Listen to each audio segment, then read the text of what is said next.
Hello, my name is Marcus. I'm the compiler of a collection of therapy quotes entitled 1001 Windmills of the Mind. A collection of advanced self-help quotes taken from what's often called the psychodynamic or the psychoanalytic perspective, which long ago, as I understand it, was referred to by some as philosophical medicine or narrative medicine, for the love of narrative medicine, for the love of philosophical medicine.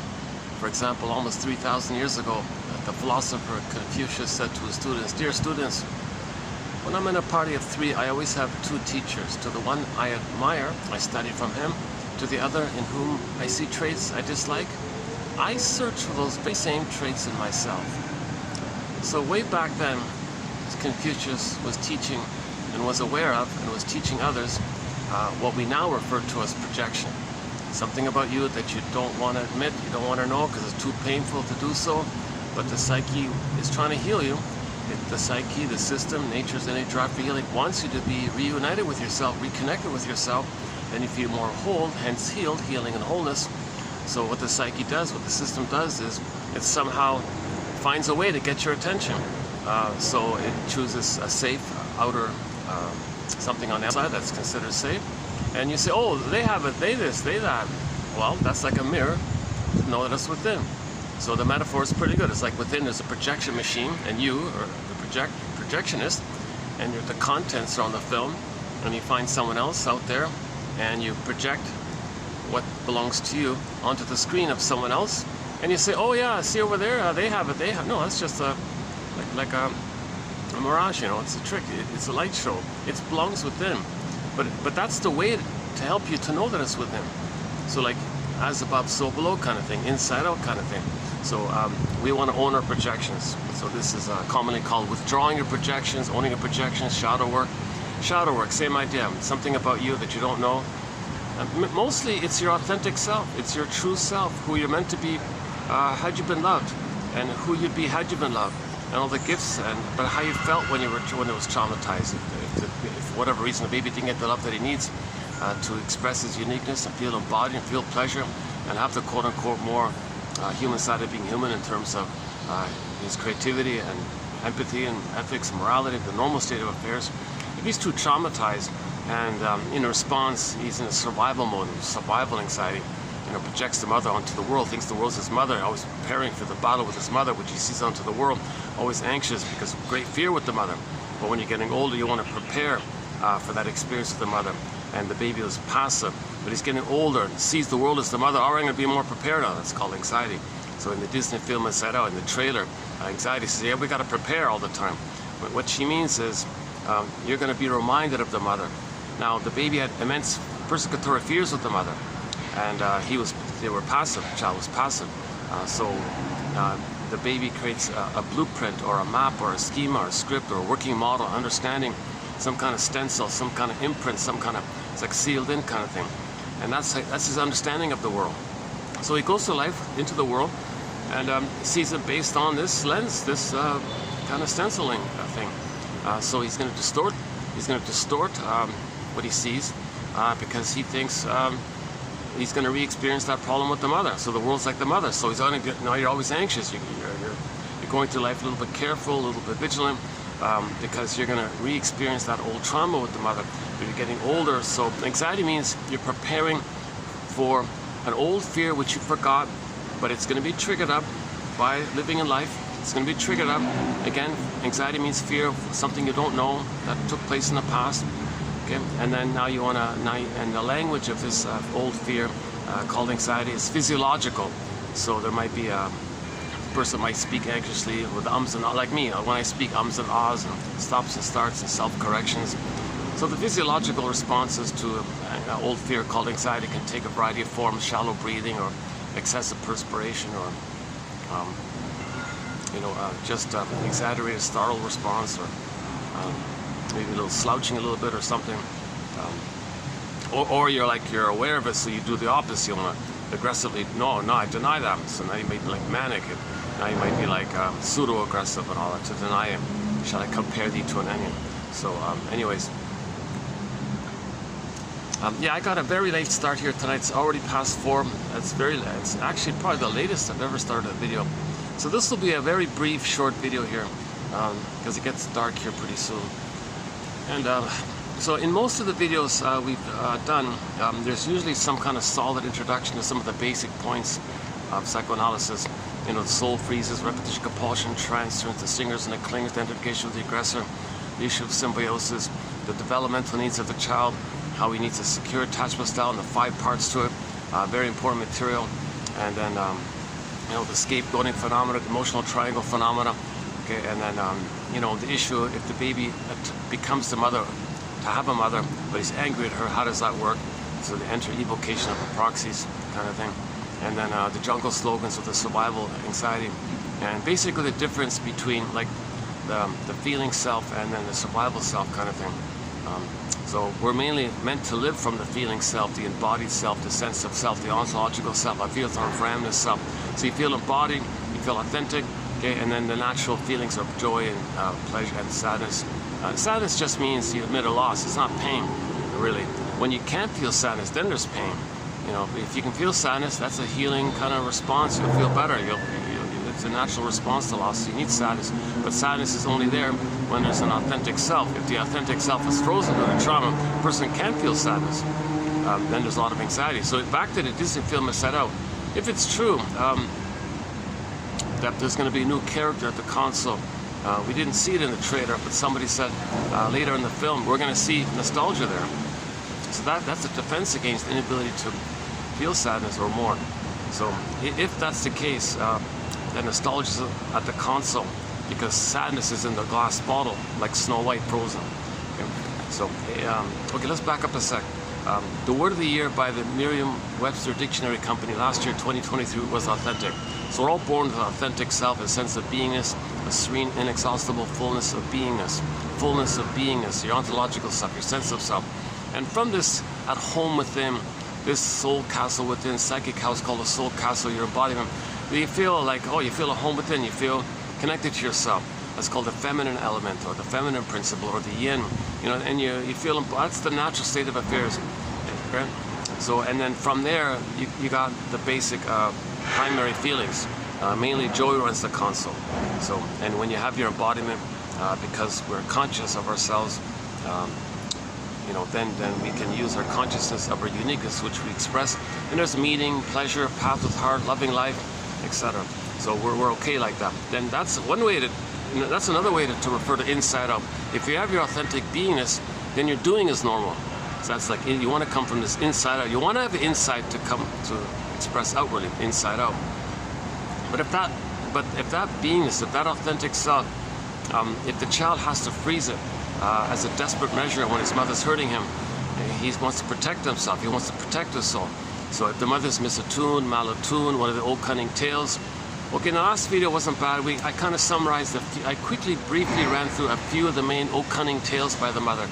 So if the baby experiences one of these old cunning tales, okay, in a nutshell, the mother's not loving, the mother's not meeting the baby's needs, so the baby feels unloved. If the baby feels unloved or the mother's not meeting the baby's needs, okay, he's terrified. He thinks the mother's a monster. He's scared, really scared. Like, so so what does he do if he thinks his mother's a monster? Okay, the monster idea just means it's projection of the baby's rage and oral greed.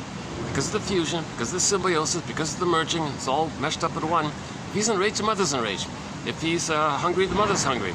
Okay, and then there's more information about it. So if he feels like a hungry wolf, the mother's a bigger hungry wolf.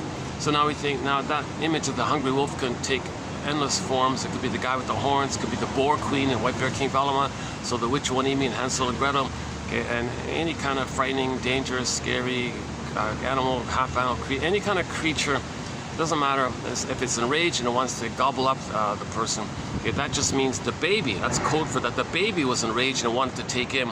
Now the baby doesn't originally have a voracious greed. He doesn't have oral greed in the beginning. He just has a basic oral need, let's say. But if that's being unmet again and again and again, it goes on, it clicks over to rage and greed. So if the baby ends up with oral greed, now the mother's greedy. She's a devouring monster, insatiable, unpleasable, devouring monster. Because the insatiable, it's timeless. She can never satisfy that because when trauma takes place in that brain, there's no time. If trauma takes place during that time, there's no that time. That's why these creatures, they live forever. It's infinite, eternal, and all this stuff. So if the baby creates an image of his mother as a timeless, unsatisfiable monster that wants to eat him all the time. Yikes, what does he do now? You know, what does he do with his soul, with his authentic self? He's terrified like this. Yikes.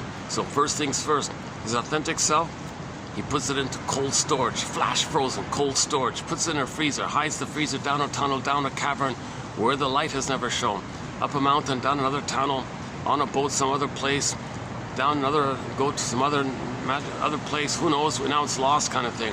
Okay, so one fairy tale is called Go I Know Not Whither and Bring Back I Know Not What. Okay, so that means we're very far away from our sense of authentic self when a trauma takes place like that. We're very disconnected from our authentic self. So now in response, of course, we do several things in response to that. Number one, if we feel so emptied out by not having an authentic self, what do we have left of ourselves? Well, we remember that in the uterus we were on the throne. All babies in the uterus think they're little kings and gods, magicians, magical thing, you know, all important, everything's for them, solipsism, they're the universe, they're the center of the universe, everything's there for them, they're self-sufficient, omnipotent, because baby thinks the mother's him, so he does everything for himself, doesn't need anybody. So he may revert to this, or they call it taking refuge in the infantile, the grandiose parts, called infantile megalomania. So he'll believe this illusion for his identity. He'll take this illusion for his identity. You know, it's a huge irony because he was never a little god. And another part B is the illusion thing is addictive, because that state that the baby has in the uterus is Robert Bly jokes ecstasy. It's bliss. It's a bliss. When people talk about bliss all the time, that's where they're coming from. The baby's in a blissful state, oceanic, blissful, wow, ooey feeling. No time, no space, like woo, no, there's no problem with this. His needs are met automatically. His sensation needs are met. Oxygen, food, needs are met. No disruptions, no conditions, no interruptions. The mother's not disturbing anything. Everything flows smoothly. He thinks like, wow, is he like, see the whole universe, or if there is a universe, is it just dedicated for him and he's a special chosen with this universe? Or anyways, it's all just him in there. This is called infantile megalomania, the glorified self, the idealized self, the ego, again, some other phrase. So he feels like, so that's also known as primary narcissism, where he thinks everything's about him, he's entitled, special, elite, supreme, he's just him. Jeanette Paris said, yeah, he's on the throne, so let's just stick with that one, he's on the throne. So if the baby loses his authentic self, he'll go back and take refuge in that old imaging, and it's addictive. It's an image, it's an illusion, and it's addictive. That's why that psychology is named after that little white flower. Do we have any here? I don't see it. If you go to the front cover of Alexander Lowen's book called Narcissism, on the front cover of that book there's a little white flower on it. That's the narcissus flower. So the Greeks identified that psychology as, see, if a person's stuck there because they're traumatized and they think everything's about them and they're addicted like that, they say, oh, well, what are we going to call this? Well, we'll create a story of a guy like this. What are we going to call this guy? Okay. Well, you know, those little white flowers, they give people these illusionary, dreamy things. Well, let's call him Mr. Narcissus. They named him after that flower because of the flower's effects, not narcotic, they say. So I don't know the details, but according to the book. So at the end of the story, Narcissus becomes that little white flower. His soul, okay, his feeling self, his authentic self, represented by Echo. It was denied, it was ignored, baby wasn't fed, baby wasn't nourished, so he hid it. It's like lost, and you see like a ghost of it, and like disassociation off in the corner. Echo in the corner, she's not really real like that. She's just like a vision of, it's so buried and lost, and there's like a little echo vision of the soul. That's the idea. And then notice, and of course we know the story, he always ignored her, and that's his own soul, because he was addicted, because when he looked into the pool of water, he saw a reflection of himself. Okay, go to the Michelangelo version, or any version of that painting. The Michelangelo seems to be the famous one. Actually, this is another very good one. What's the guy's name again? There's two very good versions of it. There's one even better than, I prefer the other one, to tell you the truth. But anyways, so we all know this. We all know the thing. He looks into the pool, the pond there. He sees the reflection, and he's like transfixed. It's all him. People say, oh, he's in love with himself. He can't leave. He's just stuck there. He's just entranced, spellbound. How amazing, just him. That metaphor refers to the baby's in a blissful, ooey state like that. So he's stuck like that. Now, Echo and Narcissus are elements of the traumatized psyche of a person. So Narcissus and Echo are metaphors of inner elements. Okay, so myths and fairy tales are true on the inside. They're treated like dreams, they're soul stories, true on the inside, not on the outside. Narcissus and Echo are not separate outer characters. They're personifications of inner elements. So the inner element of the psychology of the blissful feeling, that's the narcissist character. Okay, the inner element of Echo, that's the soul disassociated and flying off in the corner. Now, at the end of the story, to make it clear, that the person is traumatized, his soul was as such. Echo became a statue. She turned to stone. Like holy, like that's as graphic, as blunt as it gets. The soul hardened, no juices, stuck, can't feel, like a thing, like a stone like that. You know, some people say stones have some life, but Jesus, oh my God. So he's not feeling, the juices aren't there, everything's dried out, dry, dusty stone. What? So, and he's in this illusionary kind of thing like that. That's quite a graphic image. Now this image of Echo becoming a statue, okay, in the Faithful John story, likewise becomes a statue. Okay, in a myth or fairy tale, if there's a character that's a metaphor of a personification, a personified metaphor of a person's beingness, their authentic self, and that character in the story turns to stone or a statue, that's what we're talking about. Okay, that the baby's traumatized, and what happens to the authentic self? It either turns to stone, it freezes, it petrifies, or it goes into a deep coma, emotional catatonia, emotional hypothermia. And you know, on this point, a popular image is Snow White. So take the Snow White image. Okay, so Snow White is a metaphor for a person's beingness, their authentic beingness.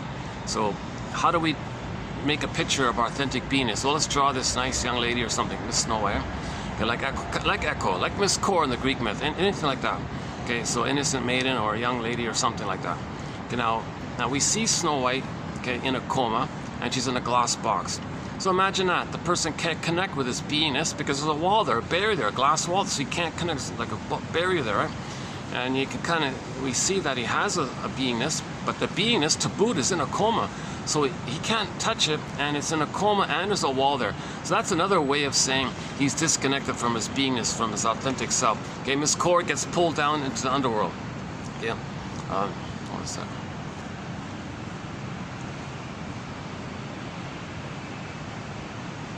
Geez, I'm still, yeah, I thought I could hold out with this. Hold on a second, let me do a water maintenance. It's 40 plus degrees here, even though it's 4. It's funny, I thought if I started later, maybe I could deal with the heat. But there's no breeze or fan here, so.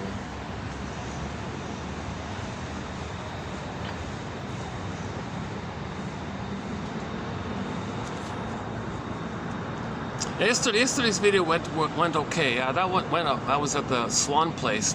I had overcast. So I didn't have the blaring sun, and there was yeah, I got the fan and there was a breeze. Those 3 conditions. Oh my God! I was able to do like almost a 4-hour video yesterday outdoors. Here the conditions are opposite. I got no fan, no breeze, and I got the sun, and I'm already drenched in sweat after 15 minutes, 18 minutes in. Jeez.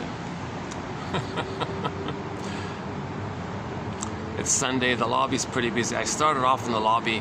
It's just too much traffic. I couldn't do it there. So luckily, I haven't been in this spot in a very long time actually. So okay, yeah. So yeah, back to that Miss Core image. So one way to describe the loss or disappearance of the person's beingness is that the memory that the baby had needs for the development and feeding for his authentic self. The memory is relational. Maybe cried for love, for his mother said no. That memory, that interactional memory, that experience, memories are relational. Baby was passive, helpless, shame. Mother was the active, aggressive abuser. Okay, old cunning tale. From the baby's point of view, the mother's an aggressive monster. So you got to think in that term.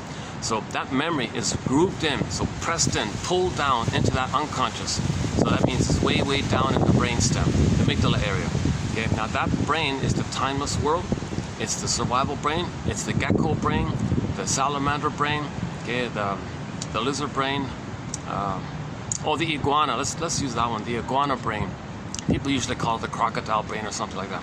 Because those creatures only care about survival. There's no love or feeling. They only care about survival. Those creatures only care about the instinct of reproduction and survival, nothing else. So that part of our brain, that original archaic primitive brain of ours, the spine and the brainstem and the amygdala, that whole kind of system like that earliest archaic part, okay, that part only cares about survival. So its language is the stress response, or the flight or the fight, the fear or the anger response, basically. So in the Disney film, you saw that fear and anger was mainly at the console.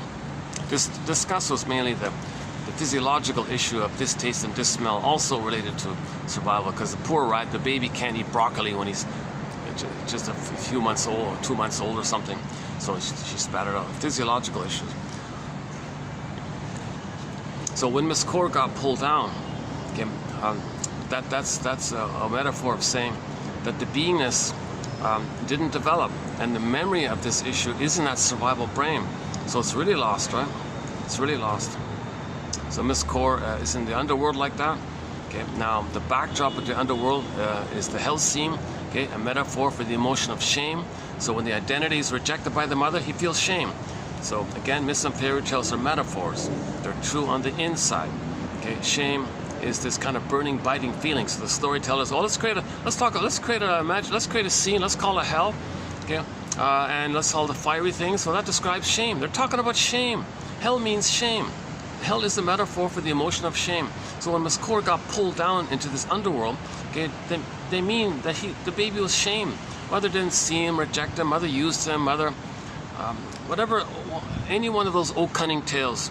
If any one of those old cunning tales took place, okay, he feels shamed by this. So Miss Core got pulled down in the underworld.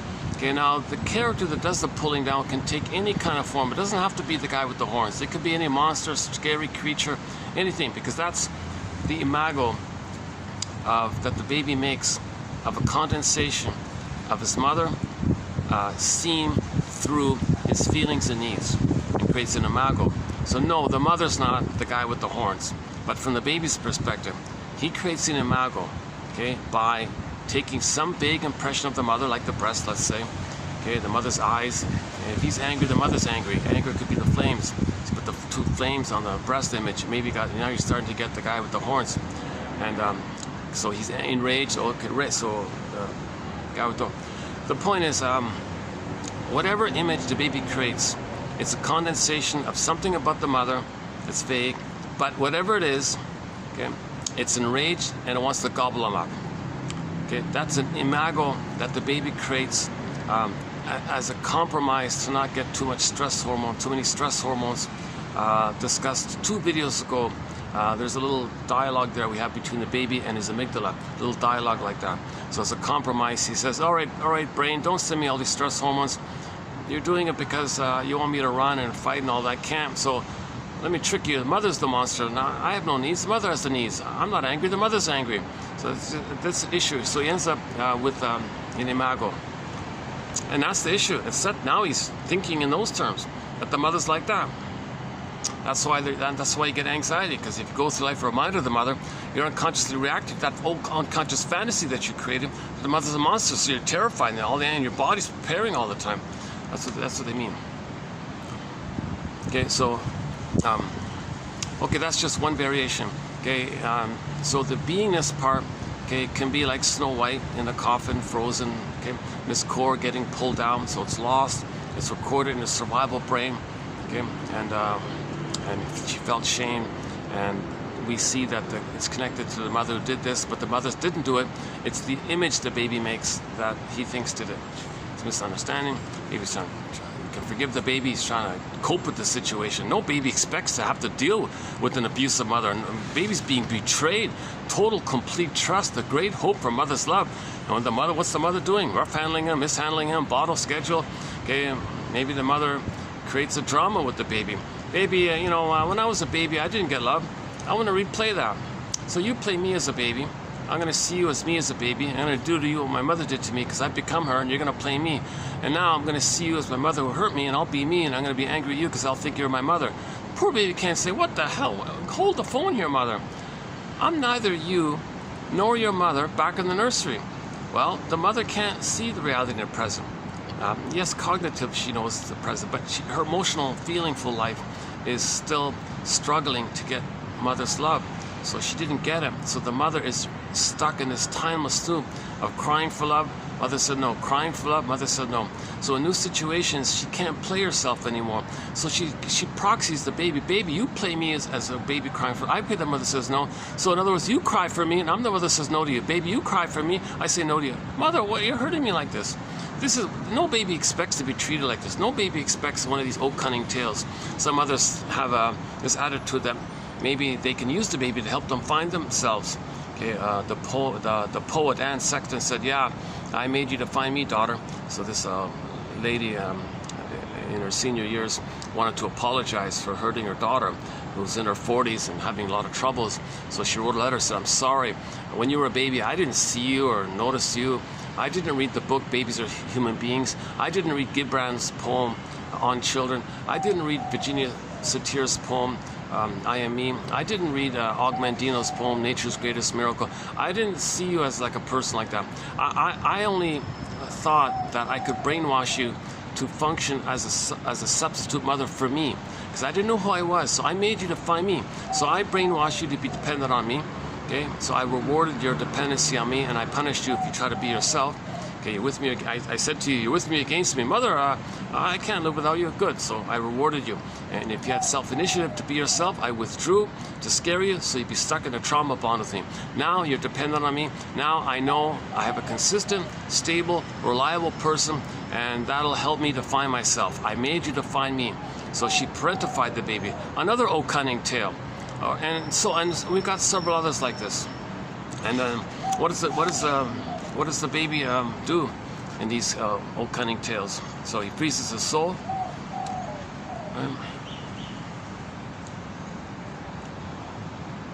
And then he might identify with the aggressor and then replay what the mother did to him.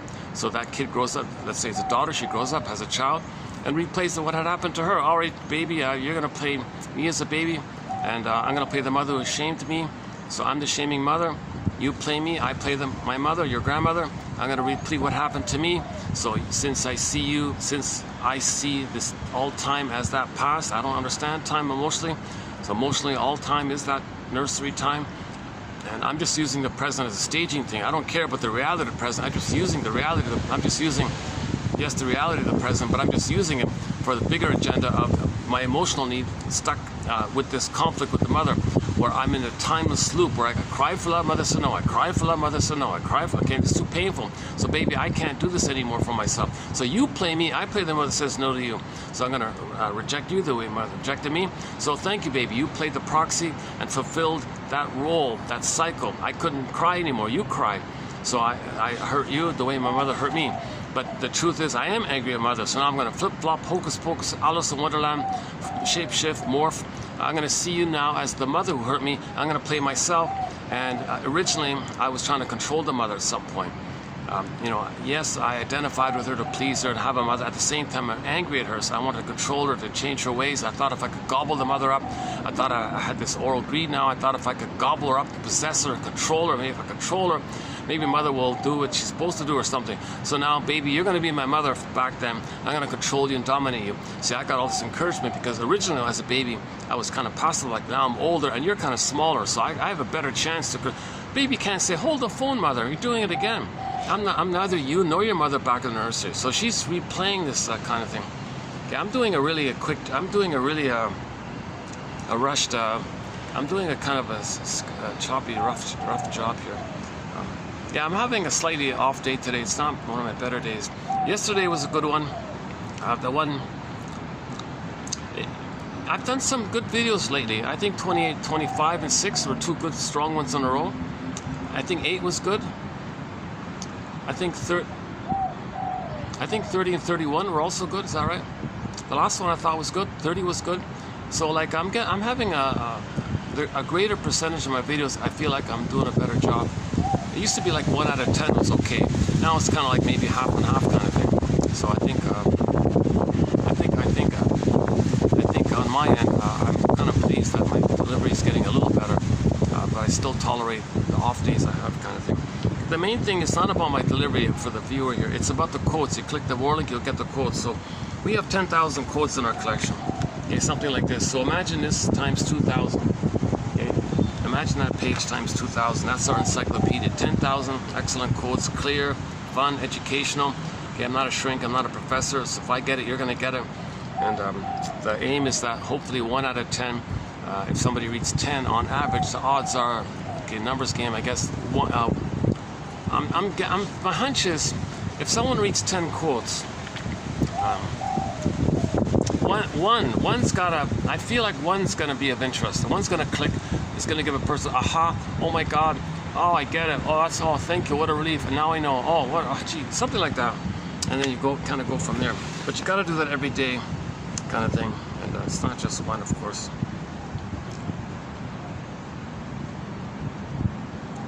Fight Against Fears. Yeah, there's a book called Fight Against Fears by Lucy Freeman we recently covered.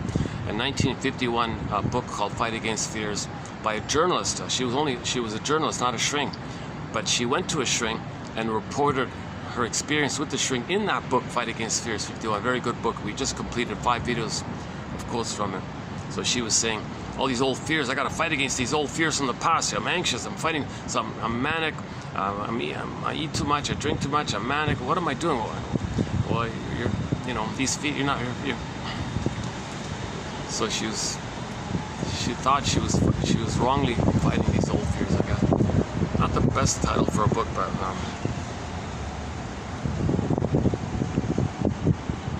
okay, so remember, so back to the memories are relational. Baby cried for love, mother said no. Baby cried for love, mother said no. This goes on. So the baby didn't get his needs met. He then doesn't have the psychic structure called differentiation to love life and have this embodiment, have this sense of self, have this beingness. He missed all that.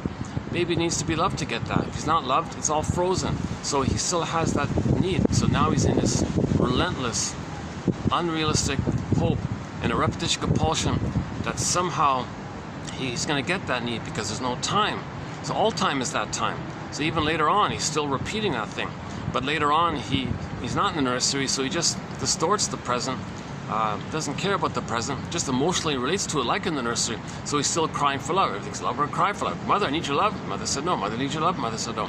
Now again, when he replays the record, he can do it more benignly by playing himself if the trauma is post 18 months, but if the trauma is prior 18 months, he does the flip thing where he identifies with the aggressor, finds proxies to play him, and shames himself. In effect, he's his own soul. He puts into others and shames his own soul by the proxy playing his soul, because he identified with the aggressor to have a mother.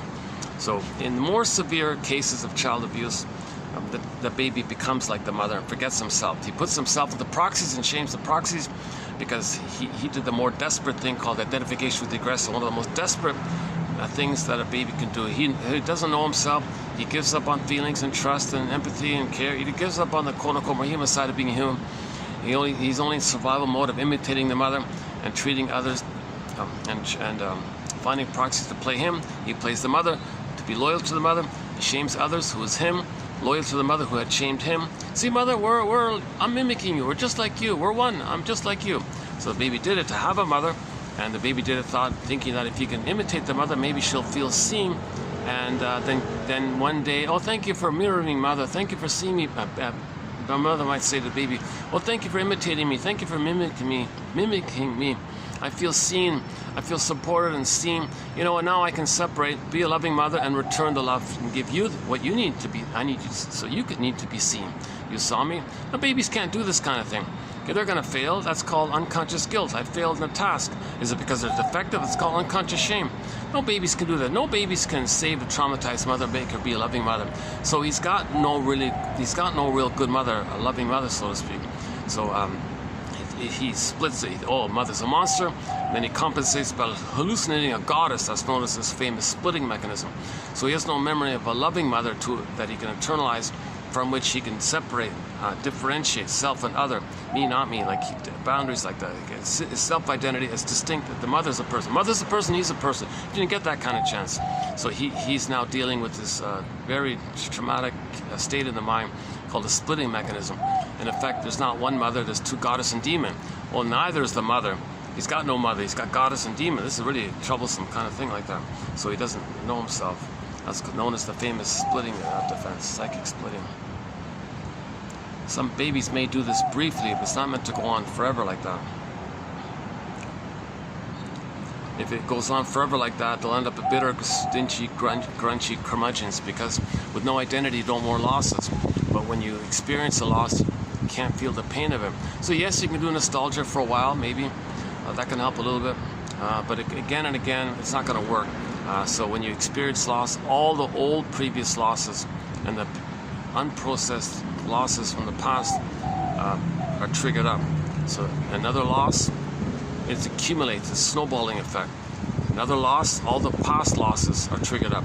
Again, in the future, another loss, it triggers all the old previous prior losses. So as you get older with more losses, you're feeling more and more the pain of the previous unprocessed losses, because sadness is in the glass bottle, like Snow White. You can't mourn because the identity's not there. So that's called the snowballing effect. Then he becomes more controlling and OCD-ish, because he thinks he wants everything to go his way, because if something doesn't go his way, he thinks that's like a little loss. That may trigger all that snowball. So he doesn't want, so that's why people on eggshells around him. Everything's got to be perfect. Got to this, got to this, got to this. I don't want any little disappointment, because it's going to trigger all my pain of unprocessed losses. So usually then they become stingy curmudgeons late in life. People are on eggshells around them. They're not elders. They're not loving, sharing, caring. They're just in survival mode of wanting to control everything, to not be reminded of the pain of losing their identity, kind of thing. So that's one thing that takes place if splitting is still being used. We got to heal the splitting, resolve the splitting. Okay, you got to find the third side of the coin. The third side of the coin holds the other two sides. Okay, go to Route 66. Our quotes from the classic show Route 66. Go to TQ 2599. In that TQ quote, we posted 11 excellent quotes from the classic TV show Route 66, and I think the fifth one in there is about the third side of the coin. And I'm reminded of when I was a kid, the dimes. There used to be like a silver, bit of silver in them. You can see it on the edge, like the round, thin edge, right? The third side. I was thinking that's pretty good, because we have a quote read by Freeman talked about the golden mean. You got to find the golden mean, temperance, the middle way that holds the two sides. It's not either or. It's not like extremist either or. It's you got to hold that ambivalence and see the two sides of the situation. Like Bruce Springsteen was saying, my parents, they had their issues, but so I couldn't get what I need. But there's still some good things there, because I knew their story, I understood them, empathy for them. But the reality was, the reality there. So you try to find that golden mean. So I remember those old coins. They would have this silver stuff thing. Well, let's make it gold. Imagine that same kind of coin. So imagine a coin, and there's like a little gold in the center of it. So when you look on the thin side, the third side that holds the other two sides, you see a gold. That's the golden mean. Look for the golden mean. Look for the third side of the coin, or the golden mean, the middle way, or the temperance, where nature meant us to be. The reality, three-dimensionality. Okay, see, every story has two sides, etc. Ubuntu, empathy. Okay, if you see, for example, if you see something you don't like in a person, well, do you have that trait in yourself? Now, if you use splitting and you think they use splitting, well, you're projecting your splitting mechanism. So why do they always think things in either or? Maybe you think things in either or. Why do they have the jungle attitude? Well, maybe you have these jungle attitudes. Okay, that's projection. But another one, okay, go to 2822, Freeman. Okay, if you see something you dislike in a person, those are their defenses against fear. Right? Instant empathy. The moment you see something you don't like in a person, like you're watching me, I don't like this guy making all these little mistakes like that. He's unprepared. He's not speaking so smoothly today. I don't like all this. Well, my fear is that if I don't do the video, I'm getting behind and I feel like I'm missing something, because I feel like I'm contributing. So if I don't contribute, I feel like lonely. So I'm posting the video despite the anxiety, because I want to feel included and contribute and help in the healing journey, the psychoanalytic vision, the psychoanalytic, what the soul doctors are doing. I'm not a soul doctor, obviously. I haven't been analyzed. I'm not a shrink. I'm not a professor. So I want to share the narrative medicine that I've been finding.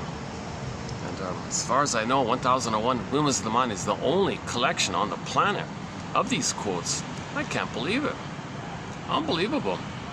The closest next thing, distant second, a way distant second.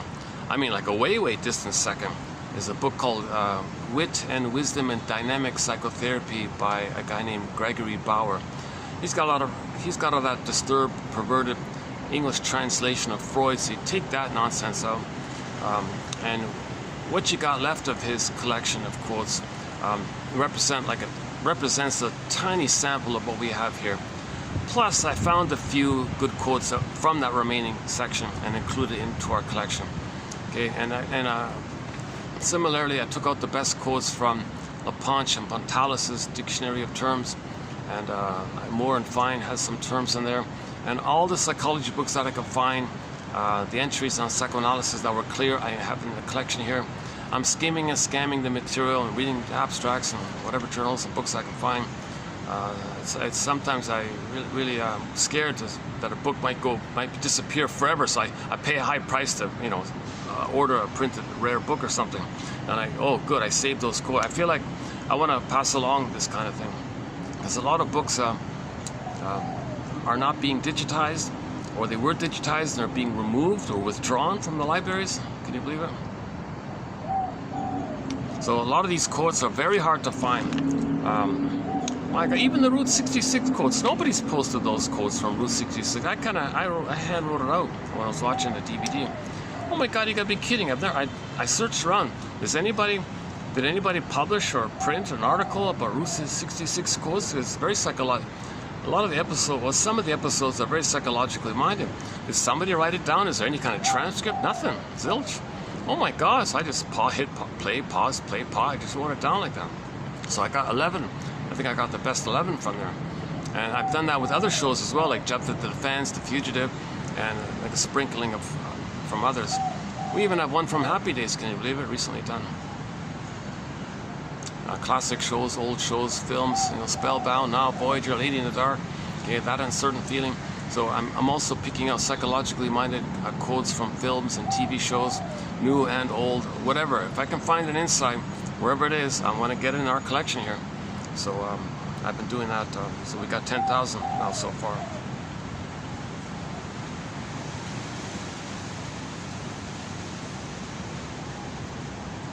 Oh yeah, so we're talking about the third side of the coin.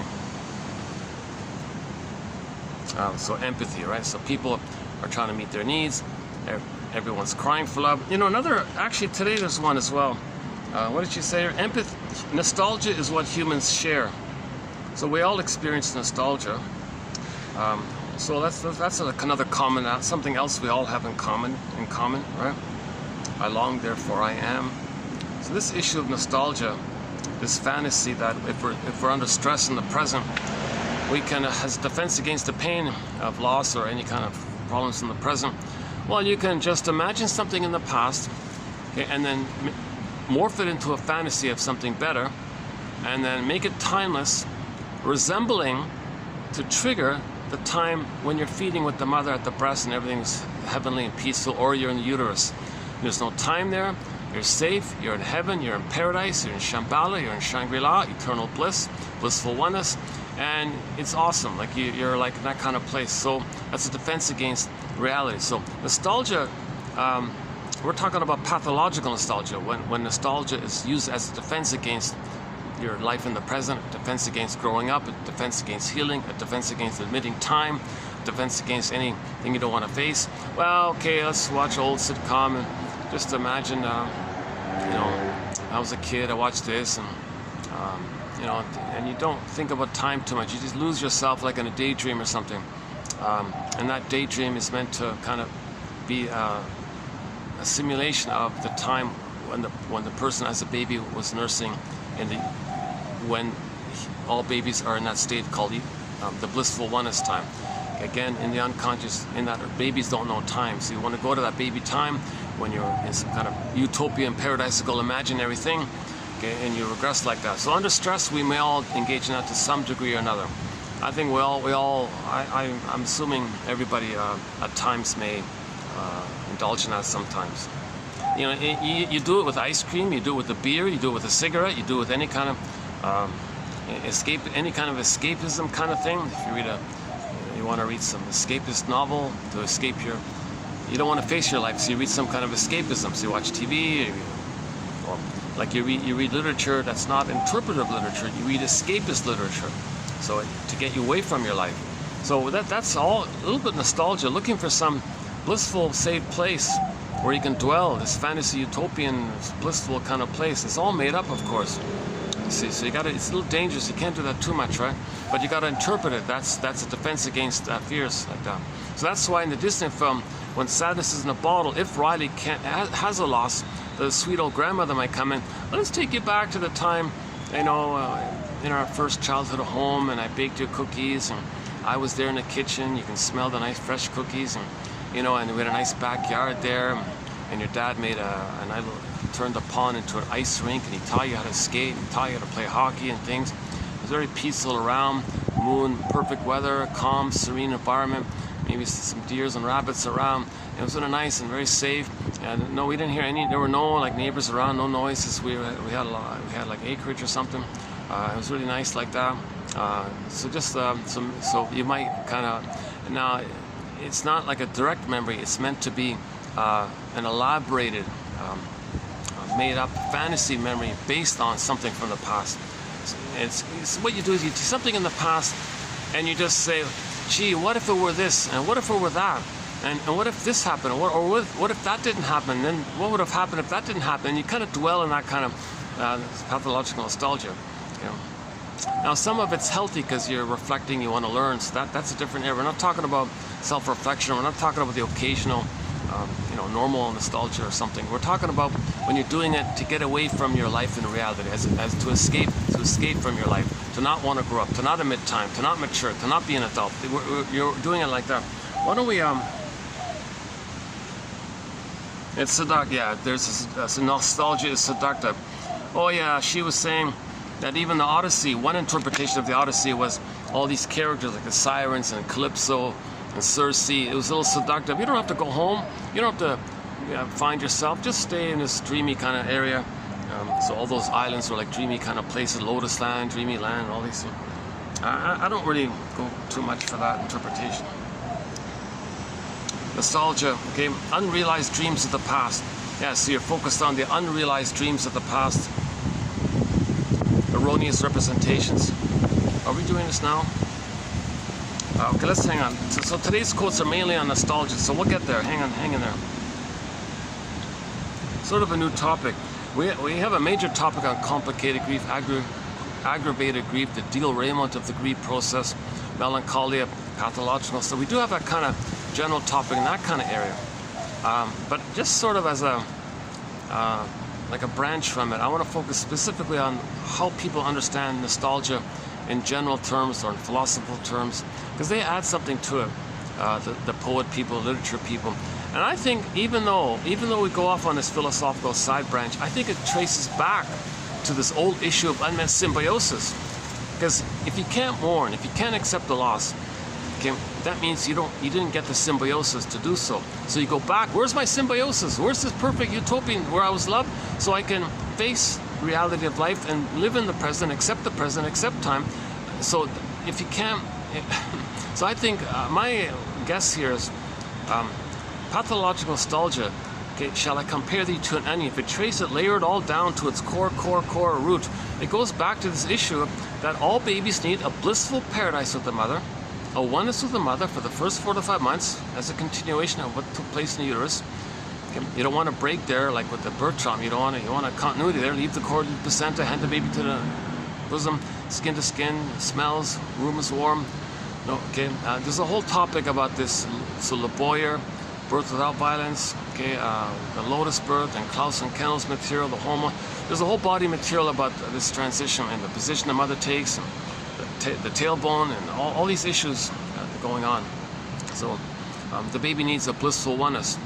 Then he at 4 to 5 months he hatches out and he's developing forward. See, now that's just the main part of it. From 4 to 5 months to 18 months, he's got to be mirrored by the mother.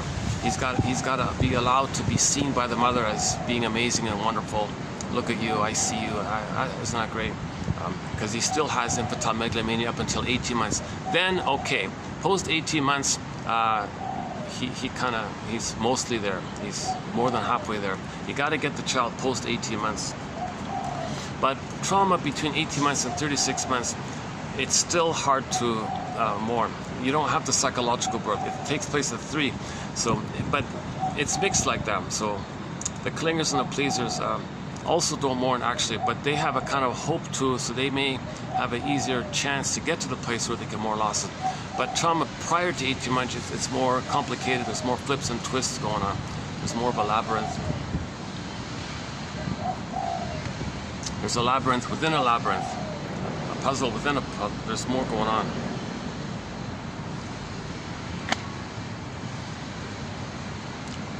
Okay, let's go back to the basic point. So baby cried for love. Mother said no. No time. Needs are still met. But there's no time in there. But he has the needs for mother's love.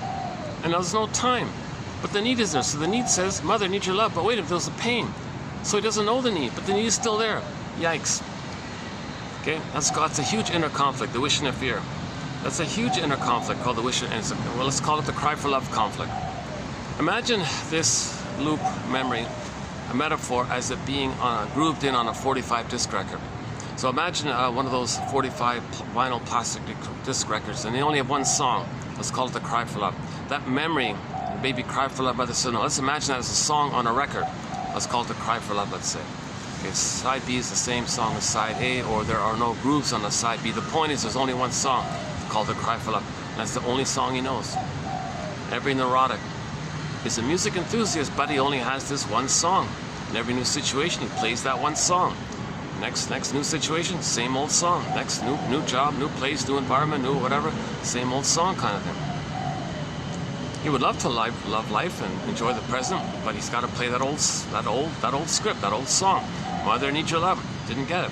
Okay, now, if the trauma is prior to 18 months, where there was more pain there, in the more pained place of trauma prior to 18 months, the baby identifies with the aggressor, projects his soul into proxies and shames the proxies, and gets the proxy or sees the proxy, a person. So proxy means when someone feels for you, plays a role for you, does something for you.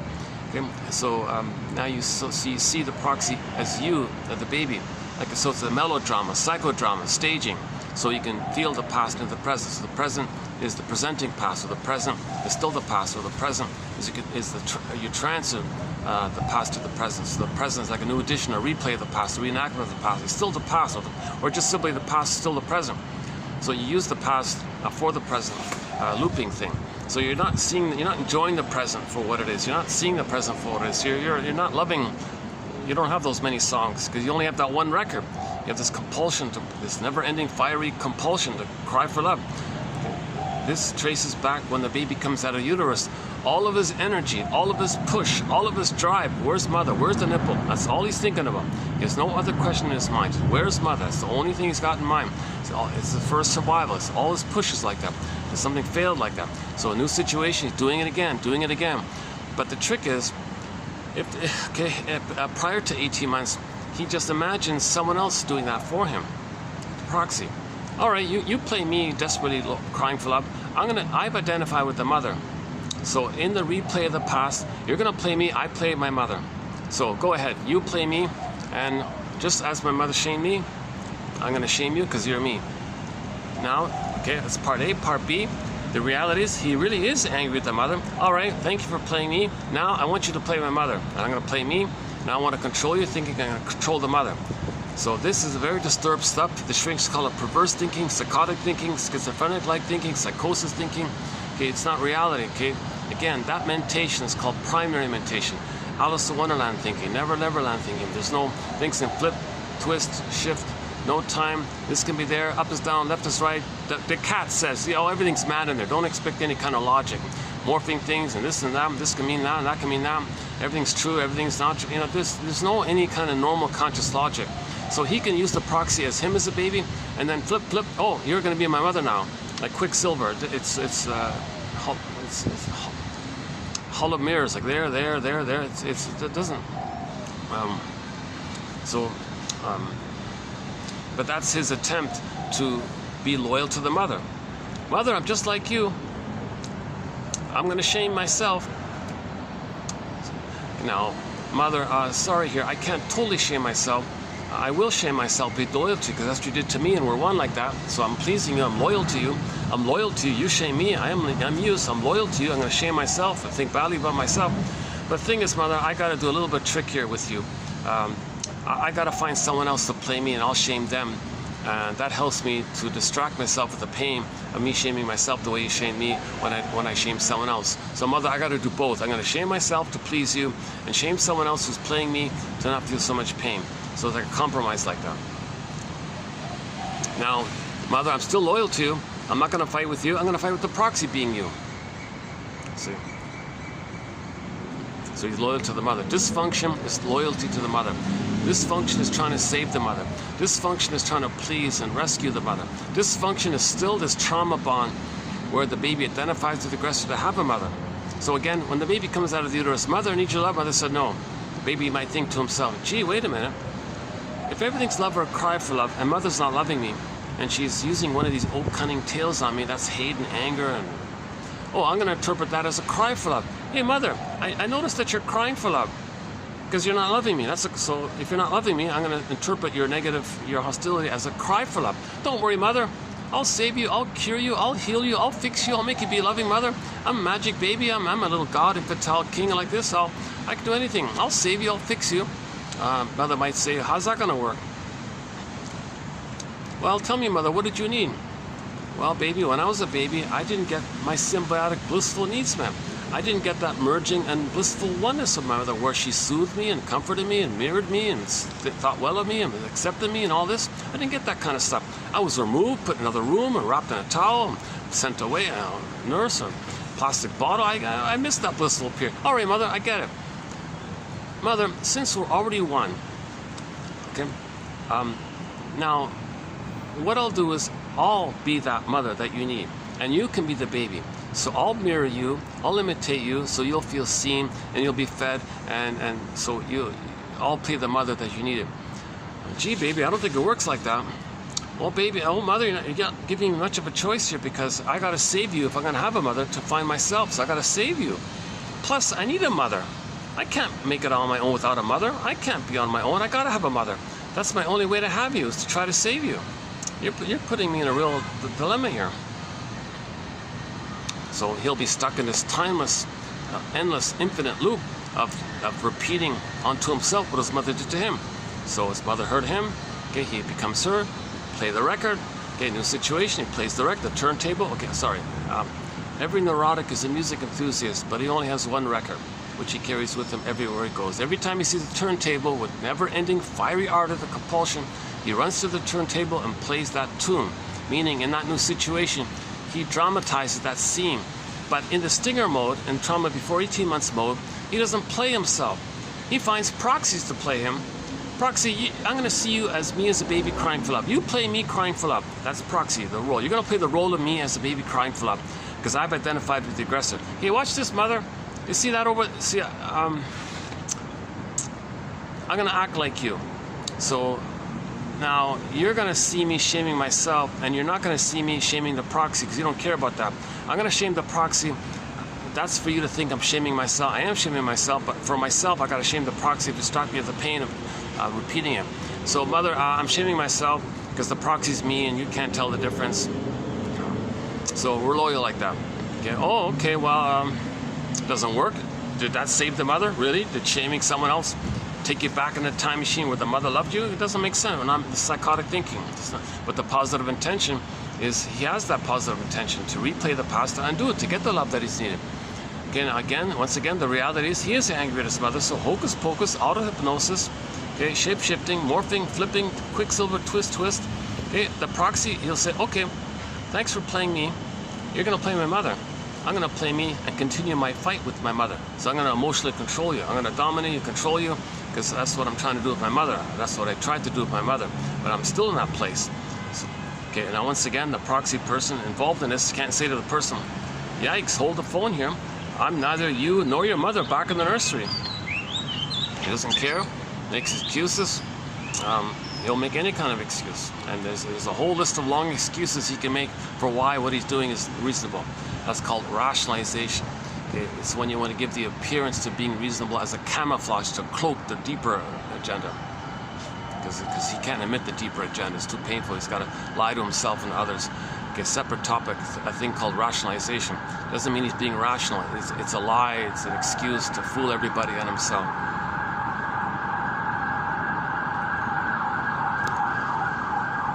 Okay, let me do another water maintenance stretch here. Yeah, this video isn't. It's funny about today. I was half about.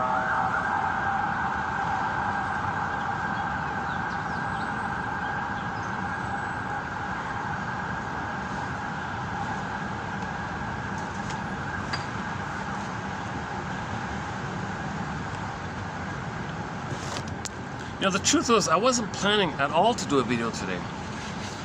I thought I'd finally take a break, a day off kind of thing, and look for some more quotes. But then, so I was starting in on Miss Boyne's book about nostalgia, a very good book called The Future of Nostalgia by Svetlana, a Harvard philosophy professor from Harvard, like she high up. Respected award-winning philosophy professor. First time we've had somebody from Harvard in here. I can't believe it. It's ironic. We don't have quotes from these prestigious universities. They for some reason, yeah, they don't teach psychoanalysis. I don't get that. Although there is a Boston Psychoanalytic Institute, right? So anyways, her book on nostalgia, I think, is sort of within the realm of our topic here. So. But she's not a shrink or anything. She's not a psychologist or anything.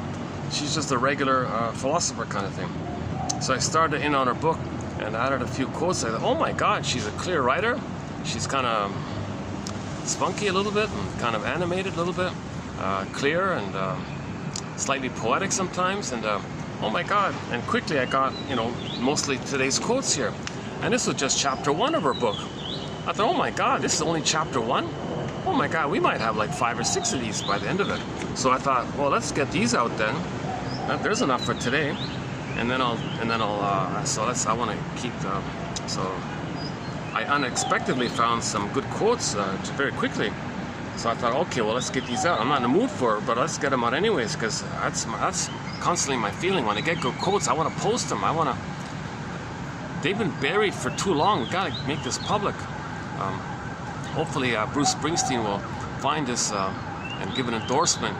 We can get millions of people having this on their iPhone.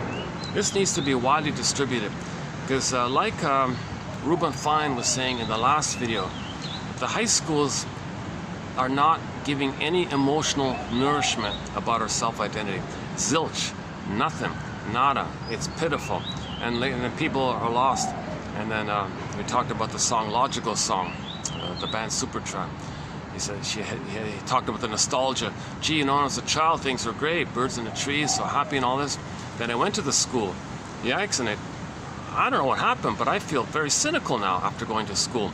I feel cynical, sarcastic, and I feel like a vegetable. Oh my God! Please tell me who I am. Please tell me who I am. That song's not yet on our soundtrack.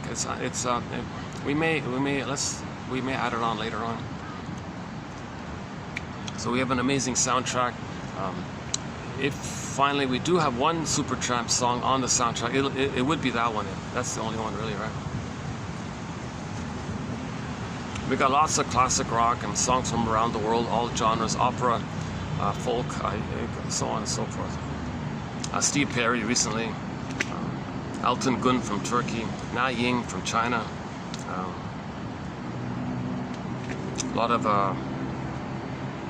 Santer's song called Dreaming.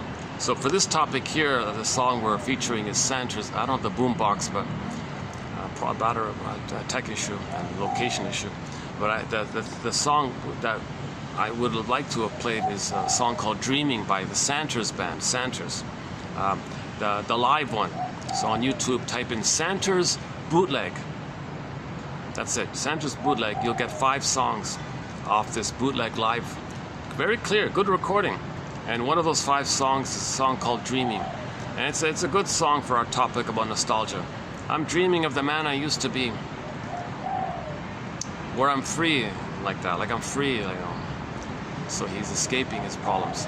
That's pretty. I thought it was a pretty good line for our topic. I love that live version of that dreaming one. Yeah, that's great. The studio's okay, but that live one really, it's nice. He's got also on that bootleg is the song, the Don Juan song, about the Don Juanism, a song called The Rapper. Yeah, watch out, ladies. That guy there, he's an aggressive womanizer. He's the Don Juan, the rapper. You gotta watch out. But some women like that because they think the father's like that. You know?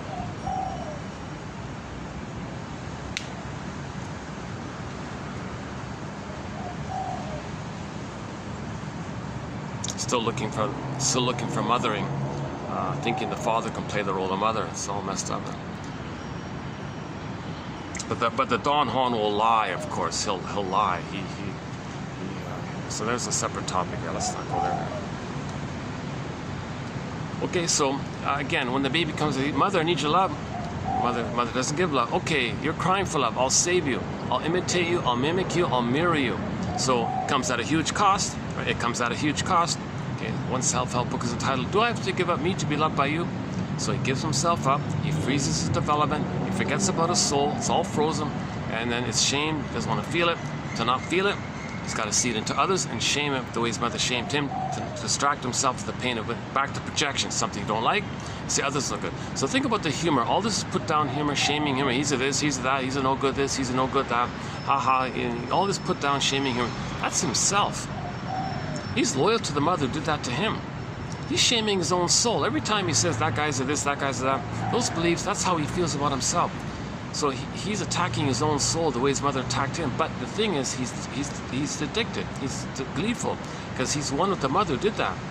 Remember, when he imitates the mother, he replays that trauma bond. Embedded within the trauma bond is a blissful feeling. Now the pain of it all, the proxy plays it, and the rest of it he numbs over, but he keeps the blissful part. So he's unknowingly addicted to this. So shaming, dark humor, black humor, sadistic humor, this perverse humor, this is addictive because it keeps him loyal to the mother who did that to him in the trauma bond. And the mother got some pleasure and pain relief when she did that. He becomes like that. So he feels better when he shames his soul. Proxy plays him because he's the one, he's the mother, he is the mother now. He doesn't care about himself anymore. So others are him, he doesn't care about others because he doesn't care about himself, because he puts himself into others. And to not care about himself, he hates others because he's hating himself. He puts himself into others. He's just married to mom, he is the mom, and he's in that blissful paradise that babies have when they're one with the mother.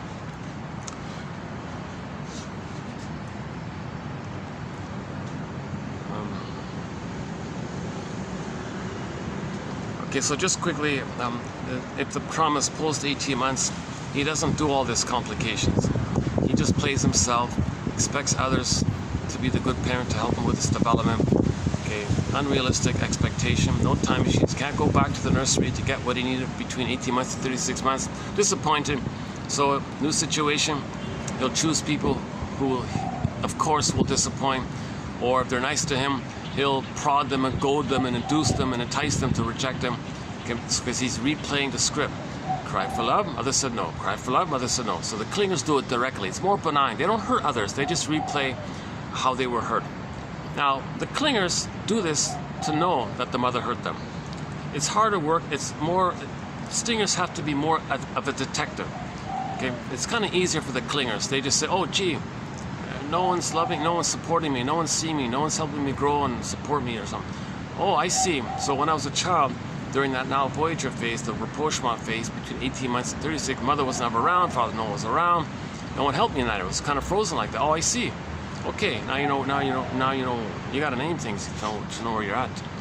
Stingers, they gotta be more of a detective.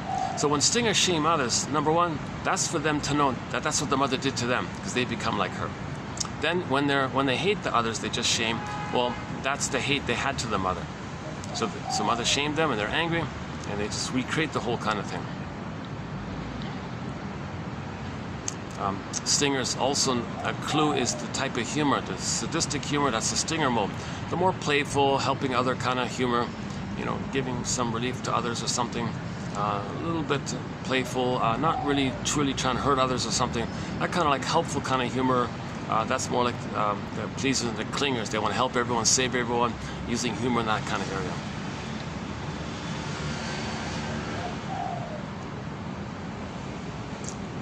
Stingers do a lot of scapegoating.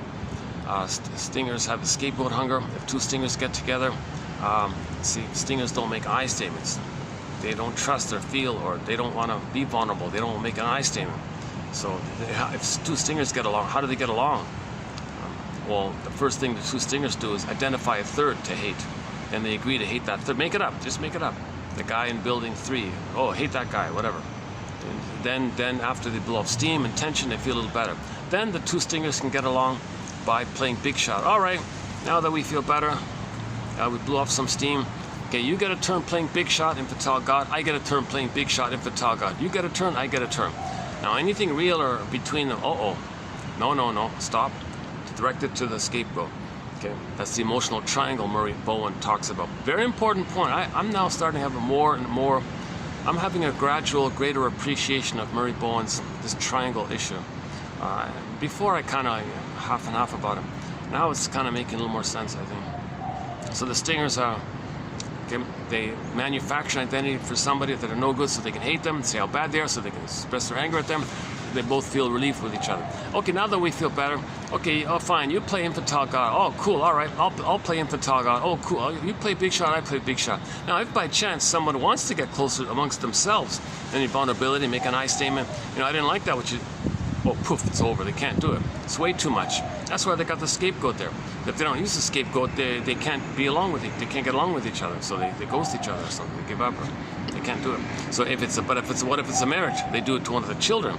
See, then the poor child is ensnared in this. If they scapegoat the child, so the mother doesn't love the child to make him naughty, so the parents can then have an excuse. They use the rationalization slogan is spare the rod. That's just a cover, that's just a cloak, that's just a camouflage.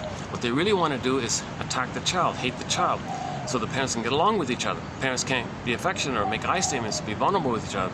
So whatever frustration comes up between them, they set it up first in advance that the child will be naughty. Then they can say, look at our naughty child, we got to discipline him. Yeah, spare the rod. That's not nothing to do with education. It's about the cloak to get away with discharging the tension on the child. That poor kid is scapegoated. So he imagine his situation. Imagine his situation. What does he do with his soul? Of course it's frozen. Of course it's frozen. And that kid, interesting story about that kid. He may get the idea in the future that, gee, I wish I could get my parents at each other. That's called Iago pattern. So he may spread a rumor or trick the father to take his anger on the mother, and trick the mother to take his anger on the father, set it up that way. Then he gets some relief. That's what Iago does, right? Spreads rumors against others, others against themselves, sits back and feels relief. So he may become an Iago type of character, where he's sneakily spreading rumor to get others against themselves. So he gets some relief. Plus, he believes the parents were extremely envious. That he interprets what they did to him as hatred of his goodness. So he identifies with the envy breast, and to have a mother called envy, the envy mother, the envy breast mother, he's got to see goodness damaged. So when he spreads rumors against others, others destroy each other's goodness, he feels a gleeful, sadistic pleasure of being one with the envy breast. See, mother, you destroyed my goodness. I destroyed goodness out there. So we're one. So that's why he's excited and gleeful to see good things being damaged, because mother damaged him, he becomes her. But his mechanism is to covertly, using various layers so it doesn't trace to him. He can hide in some wherever, and then use others as proxy, never trace it back. And then he can hire a PR, make him look how amazing he is, how good he is. But really, he's doing these sneaky things, and then so he gets to destroy goodness, and everyone admires him. So because he wants both. He wants his cake and eat it too, right? He wants to see goodness damaged to have his mother, and he wants to be seen by others in a good light. So he might be doing both, one or the other, or both. That's another topic, the Iago pattern. Now, the stinger personality, so all of the personalities that develop prior to 18 months are called the stinger personality patterns. The various narcissistic types, right? The familiar cookie cutter one, the voyeur one, the turtle one, the clinging vine one, and a few others. The bully pattern, of course, the Iago pattern just mentioned, and a few others. These are all the stinger personality patterns. The commonality of these stinger personality patterns are hate, greed, envy, grenvy, spite, vindictiveness, schadenfreude, grievance collecting. Burglar calls it injustice collecting. Okay, So the humor is dark, of course.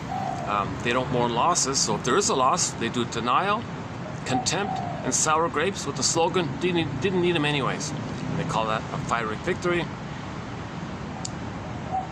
And usually it's usually, even though they're older, they're still cynical and sarcastic and bitter and grunches and Scrouches and Grooges, and they're Scrooges and all those characters. So it doesn't matter. A person can have 20 lifetimes. Oh, some lighting just came on. Yeah. Already? What time is it? Yeah, I know this is a late video. What is it? 5:17.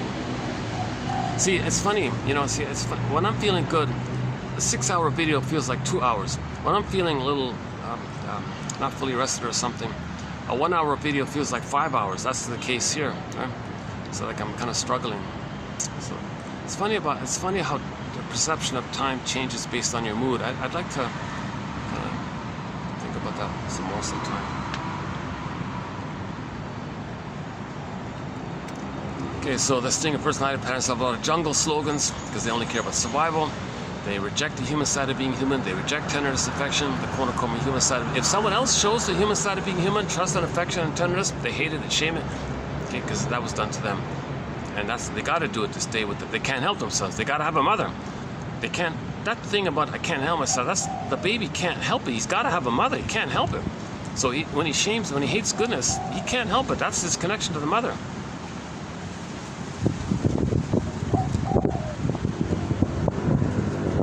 So if you say, I don't like what they're doing, well, that's their defense against fear. They're afraid of not having a mother. They're terrified of not having a mother. They can't mourn the loss of not having a loving mother if they never got mother's love.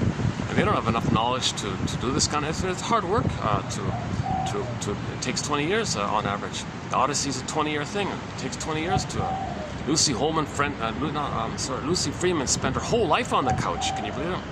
She made little incremental improvements. She didn't really change that much because my theory is so she's part of the 1% family, and so they do it differently. They do it differently up there. That little fraternity, they do things differently. If somebody in that top whatever, the billionaire thing, when they need help, they go to the shrink. The shrinks don't act like shrinks. They act like buddies. Just comforting. Let's just talk, just comfort me. They don't really do the full analytic process. They may share ideas just as a comforting thing, like a milking kind of thing, just a parent kind of thing. They don't really fully do the grieving. They don't fully do it. So she depended on it. She spent her whole life with surrogate parents kind of thing. And yes, she got a little better, of course, you know. You get some benefit, but she didn't fully. The reason I say that because she had this obsession with violence and horror. She wrote a lot of mystery novels and violent, gruesome. Ugh, oh my God! If you're healed, you're not interested in that kind of stuff. You're not interested in violent stories like that if you're healed. So that's the clue I have that she never really fully healed.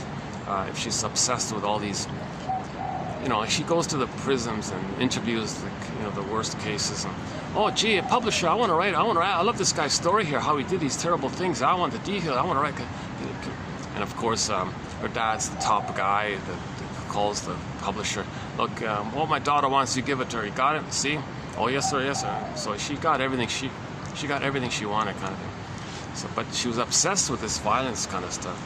Jesus Christ.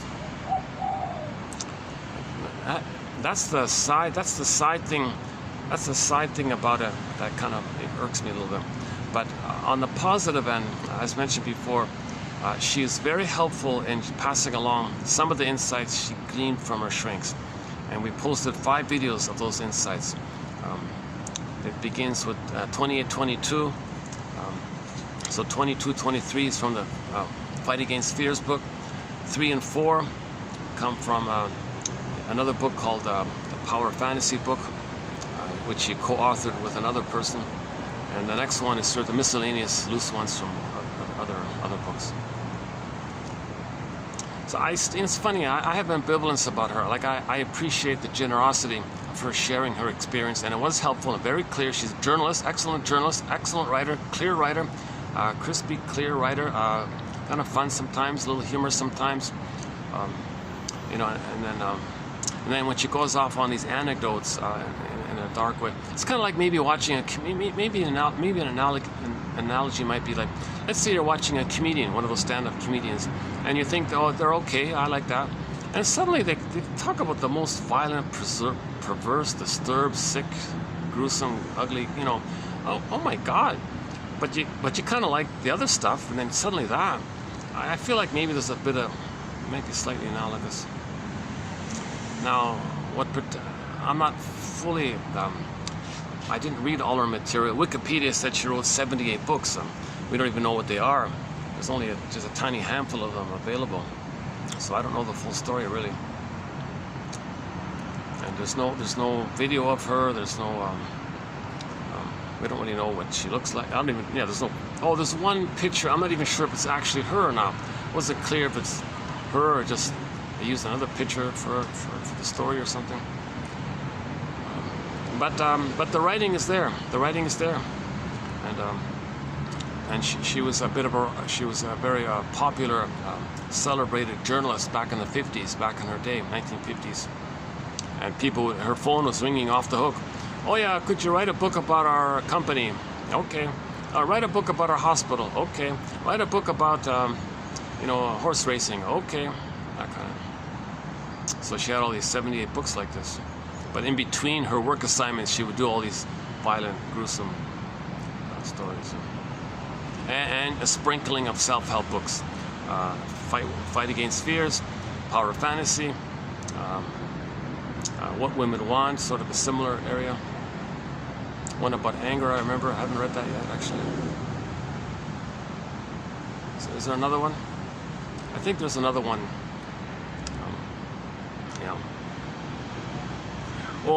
Farewell to Fear. That's sequel. That one missed. That was a miss. Total miss. That one. Farewell to Fear. I think we have like one quote from that book. That was sort of a follow-up to Fight Against Fears. Farewell to Fear. That was just all personal. That was all highly personal on her end about her relationship with a friend of hers.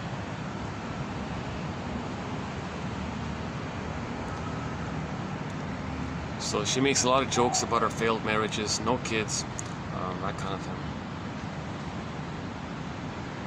Yeah, I had the working hypothesis because she claimed she was very symbiotic with the father, wanting the father to provide the missing symbiosis with the mother. Now wait a minute, you're looking for symbiosis with the mother by symbiotically merging with the father? Now what's the father's mind? Now, based on what she said, the father may have received the CIRC procedure, and she merges with that, thinks that's in her memory system. Well, there's your violence. I thought, well, maybe that's where the violence comes from. The father had the CIRC thing.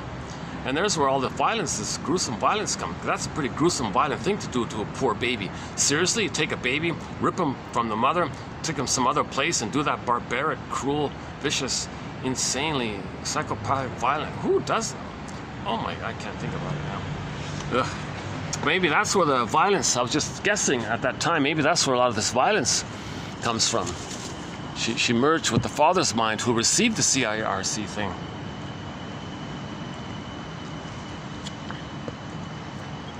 So that's part of the plunder system. Some people get the CIRC thing and they say, oh, in the name of plunder, we'll make you angry so we can plunder.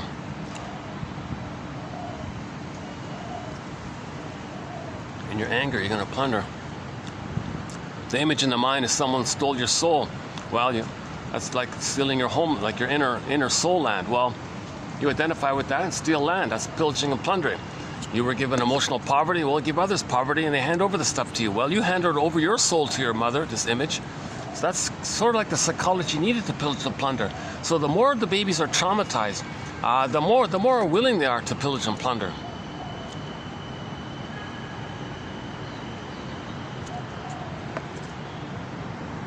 It's an aberration to the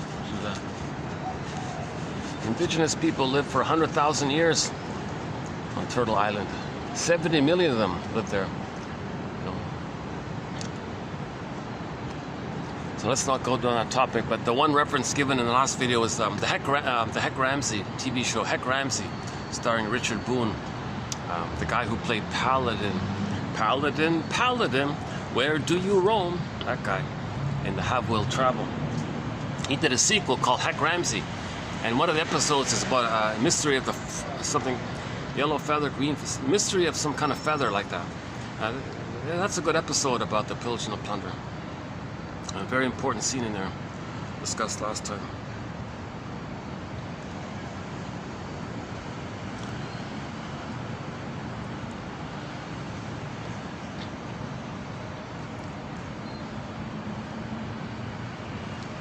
Okay, let's just do this then.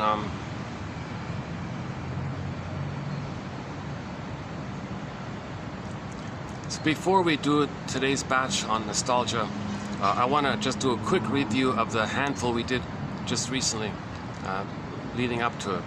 So leading up to it, it was mainly about any kind of pain you don't want to feel about your life, as a defense to avoid it, to not feel it, to soothe yourself, so to speak, to just comfort yourself. You may, in your dreamy state, pick something in your past, something from your childhood, something that wasn't too bad, something okayish, and then make it better. What if it were better? What if it could have been that way? And make it ooey and make it stay in there and imagine, keep imagining for this missing utopia. But that missing utopia traces back to the bliss with the mother. And that's why you're going back, because you can't mourn the loss. You see, the more we don't get love in the past, the more we dwell there, linger there. So we're more inclined to go back there, thinking this is unfinished business with the mother. So you imagine some kind of reunion with a good breast, because you didn't get those needs met. The baby needs to be nursed and loved to be able to mourn losses. So if in life there is a loss, they can't mourn it. There's going back again. No, come on, mother. Mother, you didn't give me the love. I got a problem here. I still need that love. Come on. So you're dreaming for this kind of constant craving. So we can play a Katie Lang's song, Constant Craving. Oh, what's this constant craving? This endless craving, yearning, longing for this good, perfect, blissful union with the breast. So a lot of pathological nostalgia seems to be in this area. So let's hang on a sec. Let's review those.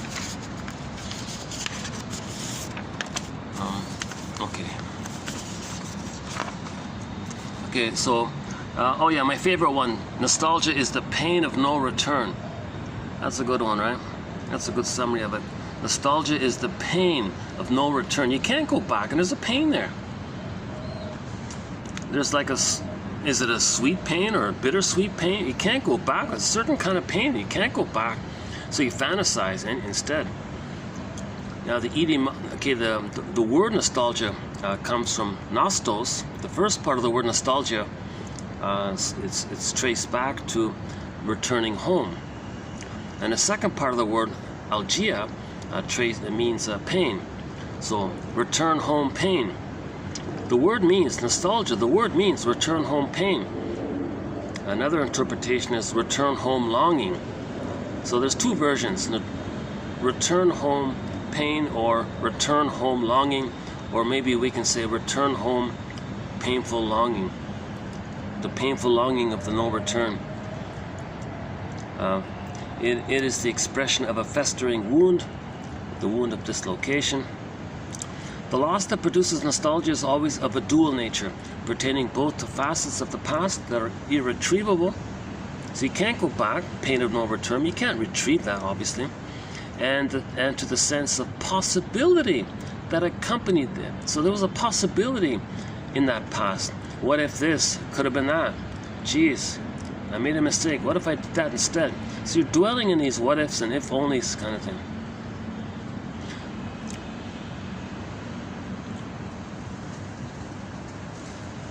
Okay, that was just two from yesterday. Oh, here, another one. Long before some psychiatrist. Oh no, okay. Yeah, okay. Yesterday, good. Go to 31. That was a good video. That turned out to be good. I like that one. Oh, okay. Back to 2830. Okay, nostalgia, longing for a past forever lost.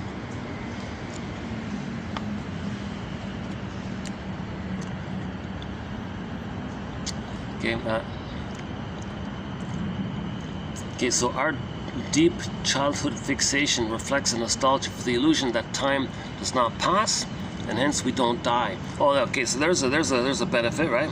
You don't have to worry about time, you don't have to worry about mortality, you don't have to worry about dying finally, right? So you just go back in your fantasy, some kind of romantic fantasy, make up some illusionary romantic fantasy of the past. So then you have to deal with time, obviously. It's a defense against mourning, because you can't mourn, because Snow White is in a coffin. You can't mourn.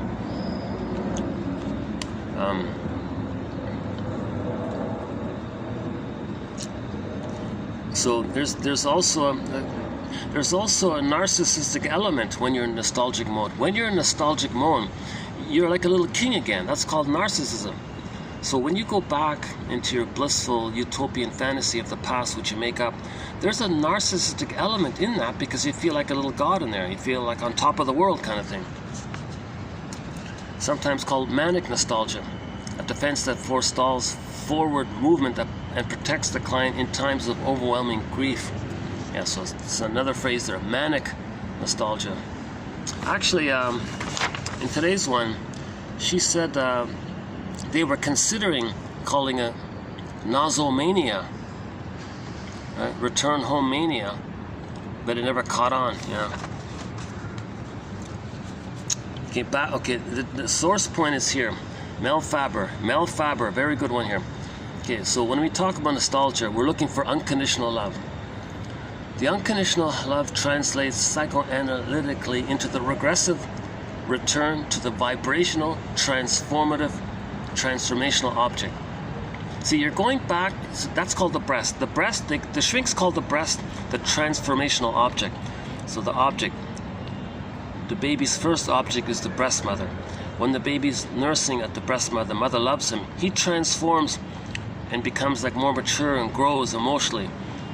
Yeah? So he's transforming into himself, kind of thing. So you're looking for that. You never got it.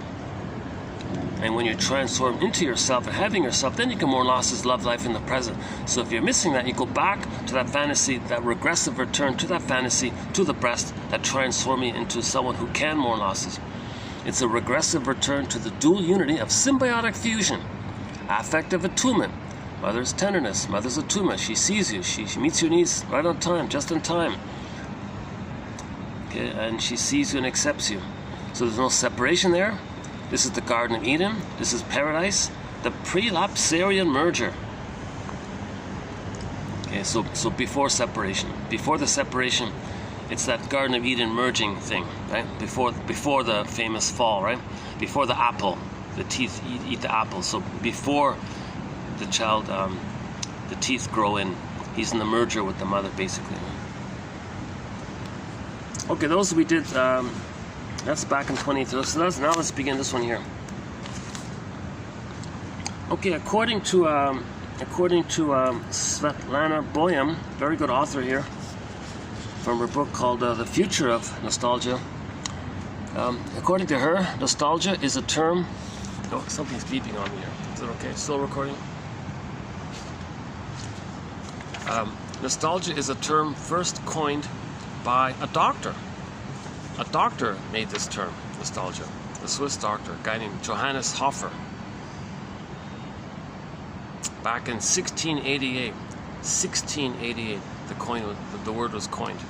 So he took the word nostos, meaning return home, and the algia, meaning pain or longing. So contrary to our intuition, nostalgia came from medicine, not from poetry or, people who lost their homes back in that area. Not from sociology, not from poetry, not from history, not from politics, etc.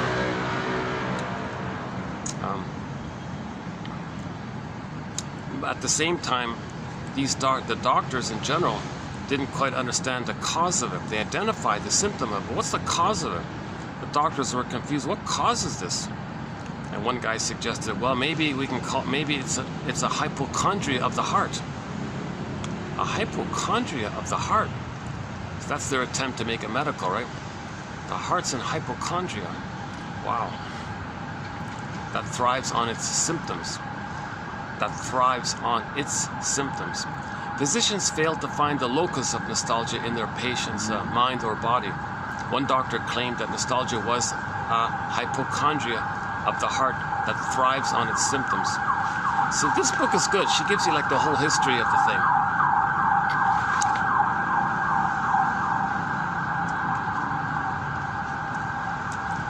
first glance, nostalgia is a longing for a place, but actually it is a yearning for a different time, the time of our childhood, slower rhythms. Now, in a broader sense, nostalgia is a rebellion against time. So we don't want to care about time. Now, if you get a bunch of people doing this, collectively, whatever, they don't care about history. They make up some private mythology of the past. Because they want to revisit, because to revisit time, refusing to surrender to the irreversibility of time that plagues the human condition. So they even distort history. They don't even accept history. They twist history. So as an individual doesn't see clearly about his childhood and just makes some beautiful thing instead. Well, a group of people can do that too, she's saying.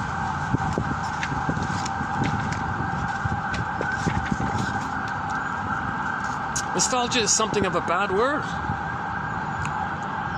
An affective insult at best. Quote, nostalgia is to memory as kitsch is to art, writes Charles Maier.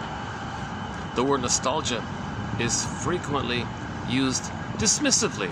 Quote, nostalgia is essentially history without guilt.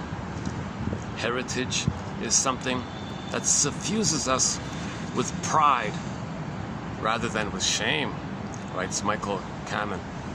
Nostalgia in this sense is an abdication of personal responsibility, a guilt-free homecoming. A guilt-free homecoming. We're looking for that missing home, but make it a guilt-free one. So change it, twist it. You're rewriting history kind of thing. A contemporary Russian saying claims that the past has become much more unpredictable than the future.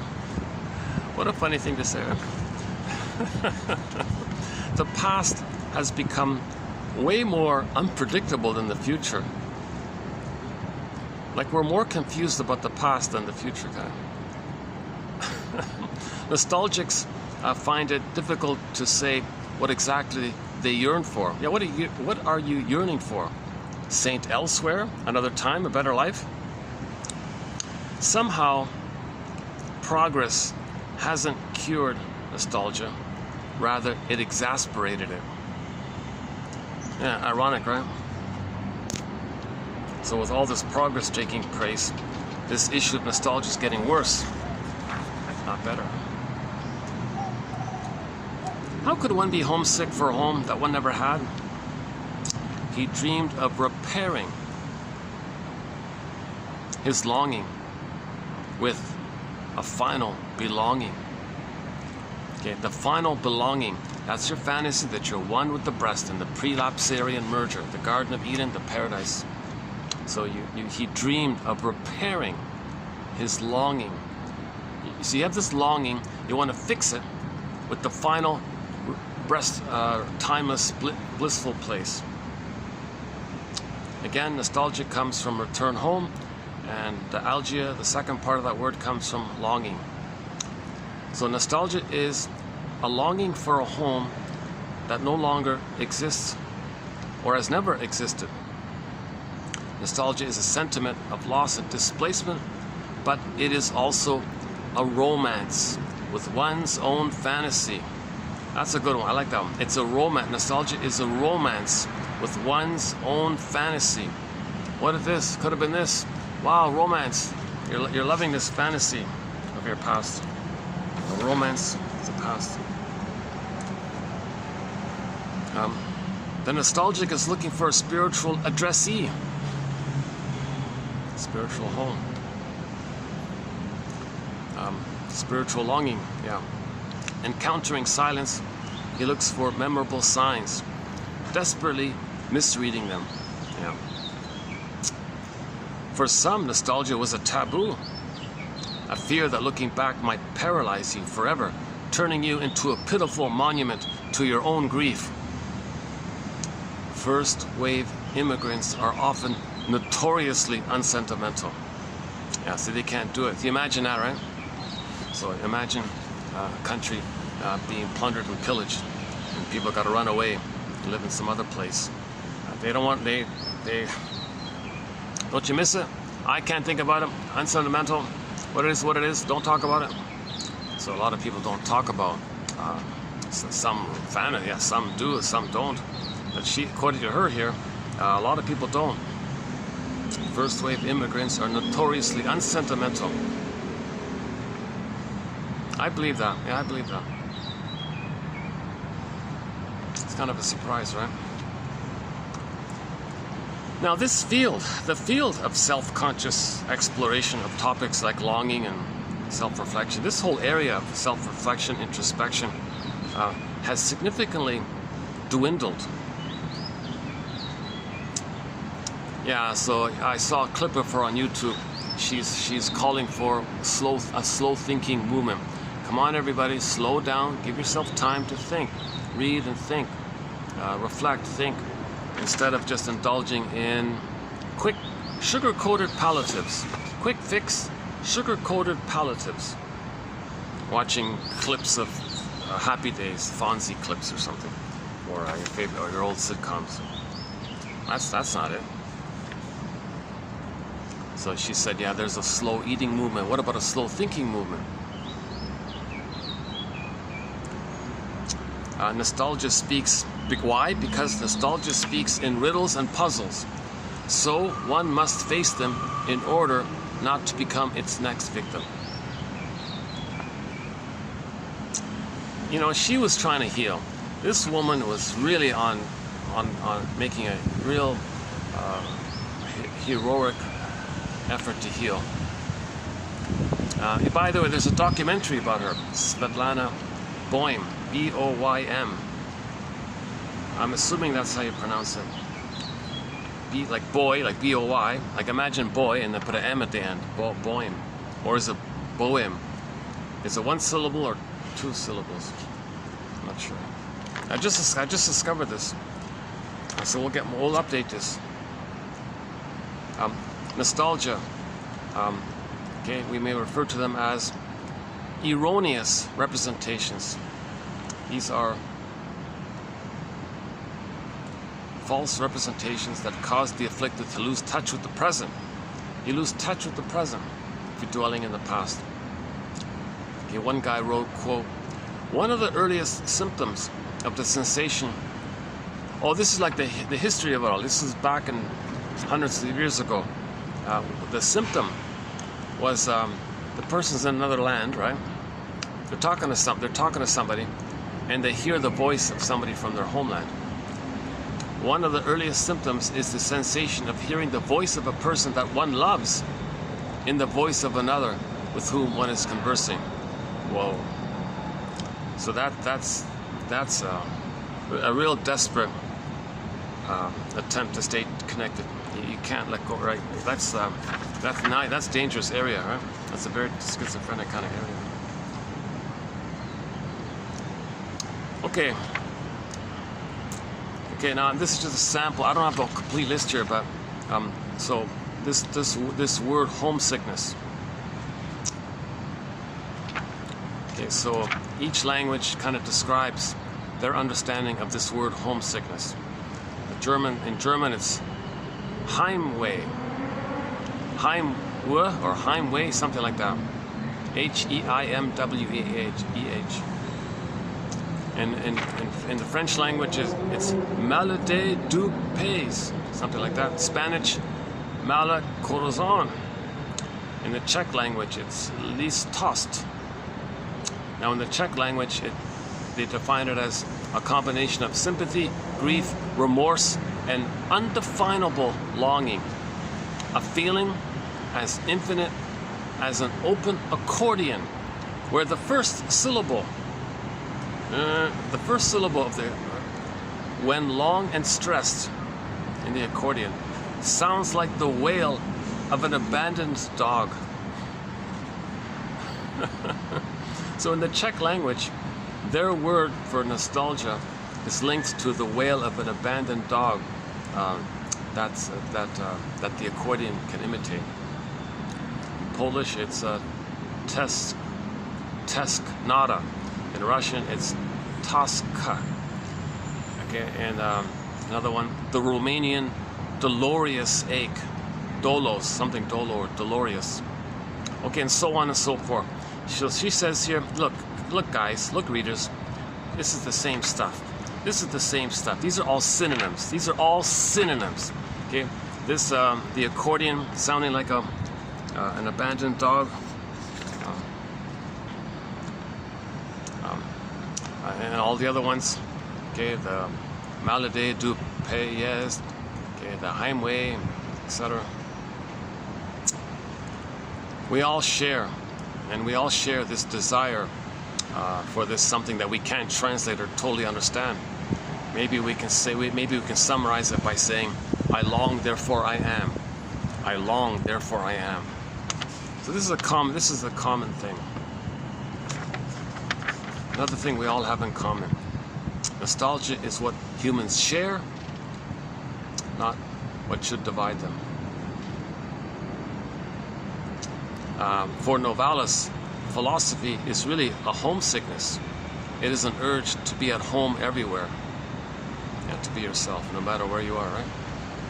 Kant, Immanuel Kant, thought that space was the form of our outer experience, and time the form of inner experience. So there's a pretty good philosophy kind of thing there, right? So time, what's time? Well, it's your inner experience, the form of your inner experience. It's yourself, your sense of self, which can emit time. If you have a sense of self, you can understand time. Time means you have a connection to yourself, your authentic self. If you lose the connection to your authentic self, you don't care about time, right? You're in a survival brain which doesn't know time. So time means you got to have a self to know time. And we did some good quotes on the issue of this time versus timelessness recently. Now space. Immanuel Kant thought that space was the form of our outer experience. So now you think about your outer experience interpersonally. Okay, well, there's space. There's space there, right? So you're admitting the reality of what's around you. That's space. But time is your inner experience. The form of inner experience.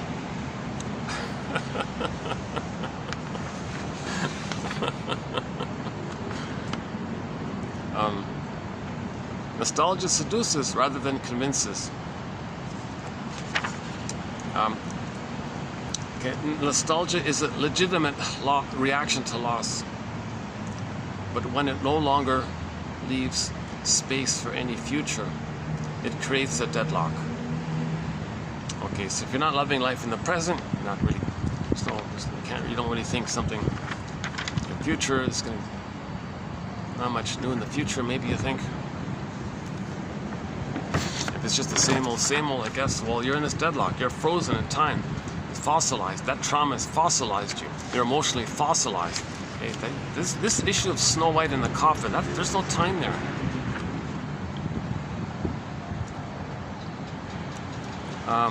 The past, nostalgia seeks, has never existed except as a narrative, and hence always absent.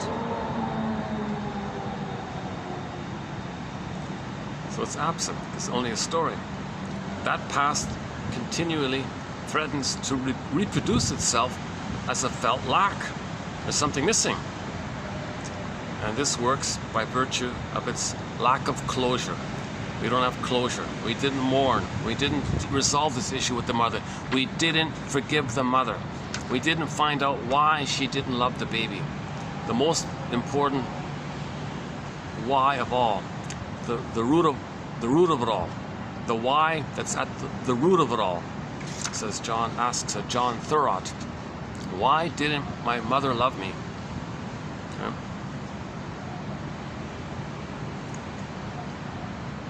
Lack of closure. So closure means you gotta forgive your mother, understand her story, see her as a person, see her as a victim, be a reality, get to that kind of place. Yes, you're disappointed. Yes, you're surprised. Yes, you're startled, says Bruce Springsteen. He says, you're startled. That's an understatement. You're greatly surprised. You're like shockingly surprised. You gotta be kidding. I thought you mean all these mothers are hurting their babies? They got all this hostility and they're taking it out on their baby. They're discharging their tension on the baby. Or they feel entitled to use the baby to comfort them because they're in the narcissistic state themselves, or they want to reenact their trauma and use the baby as part of their psychodrama. Oh my God, really? Do mothers do these awful things? Like, you're shocked. It's more than you're being startled. You're like shocked. Right? The greatest hurt of all, mother failed me. That's a kind of a shock. Okay, back to this one about, this Odyssey one. Okay, I just included one in reference to the Odyssey. The theme of Odysseus' descent and subsequent nostos, return, from the underworld, Hades, metaphor for the unconscious, you face the unconscious, converges with the solar dynamics of sunset and sunrise. The movement is from dark to night, sun and moon, from unconsciousness to consciousness. So that image there. The fact the hero is asleep as he floats in darkness to his homeland, and sunrise comes precisely, exactly when his boat reaches the shores of Ithaca. So the image is the boat touched the shore of Ithaca, and then the light came. So you're conscious when you got home. Now I'm not using the Odyssey in terms of as some kind of metaphor for nostalgia. I want to go home. It's not that. Here's where I disagree with her. I just limited to that one. Here's where I disagree with her personally. The Odyssey is not about this issue of nostalgia. I'm missing my home kind of thing. No way. It wouldn't be a whole epic that's been around for thousands of years like that. It's way more powerful. It's way more important. It's analogous to all of the myths and all the fairy tales. Like Miss Core comes back to Persephone, okay? Or we get the key and we open and get her soul back, or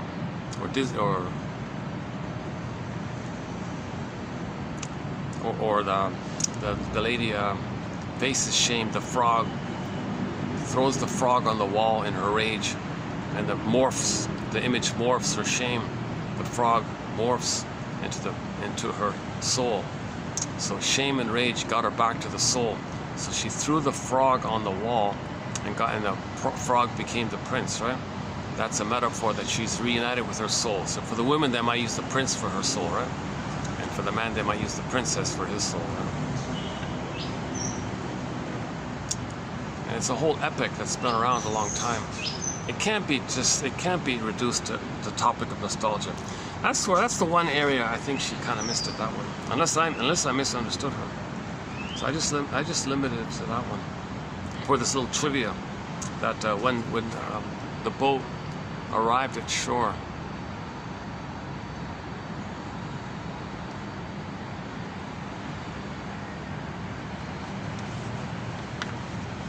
so he was unconscious. So that whole journey is about making the unconscious conscious, making the unconscious conscious, unconscious to conscious. So when he got home, he became conscious. Okay, yeah, maybe I'll take that one out. I don't like the. I'm gonna take that one out. Yeah, let's scrap that one. Okay, lastly, just a little poem on the lighter side here. A poem by the famous poet Heinrich Heine.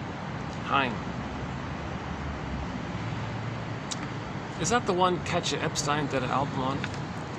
Katja Epstein, I remember she has a whole album where she sings some of his poems. It's either Heine or Hermann Hesse, is that right? It might be this one. One of those famous old German poets. Katja Epstein, one of our musical voices on our soundtrack. We have several songs of hers on our soundtrack. She also sang some of his poems. I think it's this guy. And maybe this is a pretty good, it's not a bad way to end the topic for today.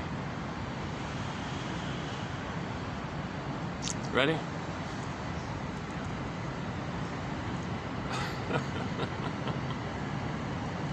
A spruce tree is standing lonely in the north on a barren height. He drowses, like leaning over. That reminds me of the Tom Thompson one, right? The pine tree. What's the one I called again? Is that the pine tree? The pine or something? The lonely tree that's slouched over on the cliff like that, and it's windy and all this, just all alone like that. Something like that. That was a pine, wasn't it? This is a spruce. This one's a spruce, right? Okay. A spruce tree is standing lonely, way up in the north, way up near the North Pole, let's say, on a barren height. On a barren height. So maybe he's on a mountain, a lonely tree on the top of a mountain, leaning over. Ice and snowflakes wrap him in a blanket of white. So this tree is surrounded by snow and ice, wrapped around. He dreams. Nostalgia. He dreams about a palm tree in a distant eastern land that languishes, lonely and silent upon the scorching sand.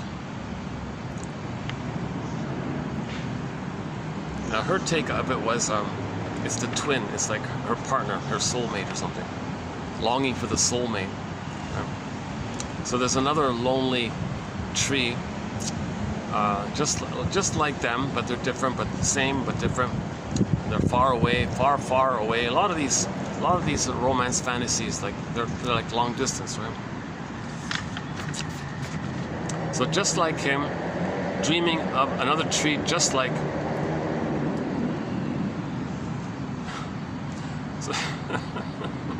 So maybe this is the root of nostalgia.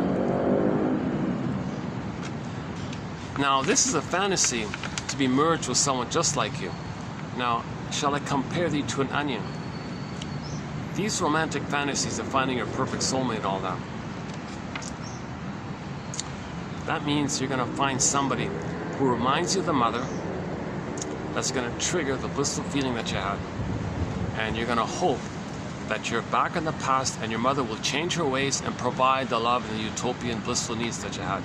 So the tree is imagining a tree just like them, or two peas in a pod. So they're merged, they're one, like the baby's one. So this links to the fantasy. So this is the manifest, the latent underneath it. Shall I compare thee to an onion? The hidden, embedded underneath it. This tree love story. This love story between the two trees there, between the Bruce and the palm. The palm. Probably never heard of the Bruce tree up there, or maybe the palm tree also has a. That's funny, yeah. Some people who live in hot places, you know, I'd like to go to a cold. I'd like to play in the snow. That kind of seems nice. I want to go to a cold place. Oh, really? It's really cold sometimes. Minus 30, 40. Really? Yeah, maybe kind of nice. So maybe the palm tree has a similar kind of fantasy. Yeah, you could twist it around. Yeah, you could flip it around. Yeah, you could say a palm tree is standing lonely, is languishing, lonely, silent upon the scorching sand. Sand and wind wrapping him in a blanket of sand with sand cats around in the desert, on a lonely desert in the Sahara or something. This palm tree, he dreams about a spruce tree standing lonely in the north on a barren height. Yeah, that works, yeah. Yeah, good choice. That's a good, I think that's a good one. So you get a flavor of the unreality of it all, the nostalgia of it all, the romantic yearning and longing of it all, addicted to this fantasy, what could have been, what's missing. What's missing? Merging, the prelapsarian merger, the paradise. All babies need an extended paradise for the first 4 to 5 months. A lot of babies are not getting it. So later in life, okay, when you fantasize something, whatever it is, it links, it clicks you. It's the manifest of the underneath. It's code for the underneath, deeper fantasy that you don't even know. So you don't know it, right? You don't have the strength to know it. So you have a fantasy that's easier to know, thinking that'll be the solution. But that's just code for the deep, the truer issue, because we don't want to know the truth that the mother hurt us and failed us and did one of these old cunning tales. Okay, back to the old cunning tale. It's a famous poem by another poem, Emily Dickinson. Ready? A great hope fell. You heard no noise. The wreckage was within. Snow White frozen, glass box sent away. Turned to stone, petrified, unreal, frozen. Morphs, becomes a velveteen rabbit instead of a real rabbit. Becomes a stuffed rabbit. The wreckage was within. Oh cunning tale. Oh cunning tale. Some cunning thing took place that caused this. That let no witness in. This is the unthought known. No witness. We can't witness it. It's known, but we can't think it. No witness. That's the scarecrow image. No brain. And with trauma, the Tin Man, not loving life. The scarecrow and the Tin Man being like that means the person feels disembodied. It's the cowardly lion. So this is all part of one mind. Dorothy's a part of the mind. A personification of the part of the system, the psyche that's trying to line things up. Get mind, heart, and body together. Line it up like that. Or maybe step back and say, kind of, be a little bit like Dorothy. And recognize that if the person feels disembodied, remember Kristen Wilson, if you're not, in the previous video, if you're not in your body, you're not making sense, literally. So then you're not loving life, that's the Tin Man. Well, first things first. What we can do is give the scarecrow a brain. It's a little bit like the image, the triune brain, the brain with 3 parts. The 3-in-1 brain.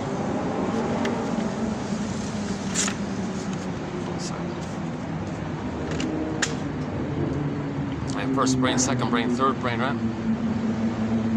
So the newest, the third one, that can be the scarecrow. He's looking for a brain, and we call him a man, right? Now the feeling self, okay, that's the Tin Man. Again, a man, so man, to man, there's people like that, so that's the more advanced ones. We call them man, straw man and Tin Man, 2 mans like that. That's the middle, but the heart, that's the feeling one. And the scarecrow is like the conscious, the intellectual, the consciousness. The scarecrow, like the consciousness. The feeling, that's the Tin Man. Okay, now notice with the survival one, it's not a man, it's a lion. It's a primer, it's a jungle character, a survival character. Like a lion is a survival creature, right? So that's a metaphor for the triune brain, right? Okay, so a lion cares about survival and all that. Yes, the lion's a mammal, but you got to think in terms of kind of like the survival side of it all, I guess. But the more quote-unquote more human side of being human is the latter two, the Tin Man and the straw man. That's the more human side of being, or mainly that. That lion side of us, okay, or the survival side of us, that's only meant to be there, like just on odd moments. If there's an earthquake, you gotta run, or a drunk driver near you, gotta steer clear of him or something. Like just those kind of, it's not meant to be like permanently flared up like that.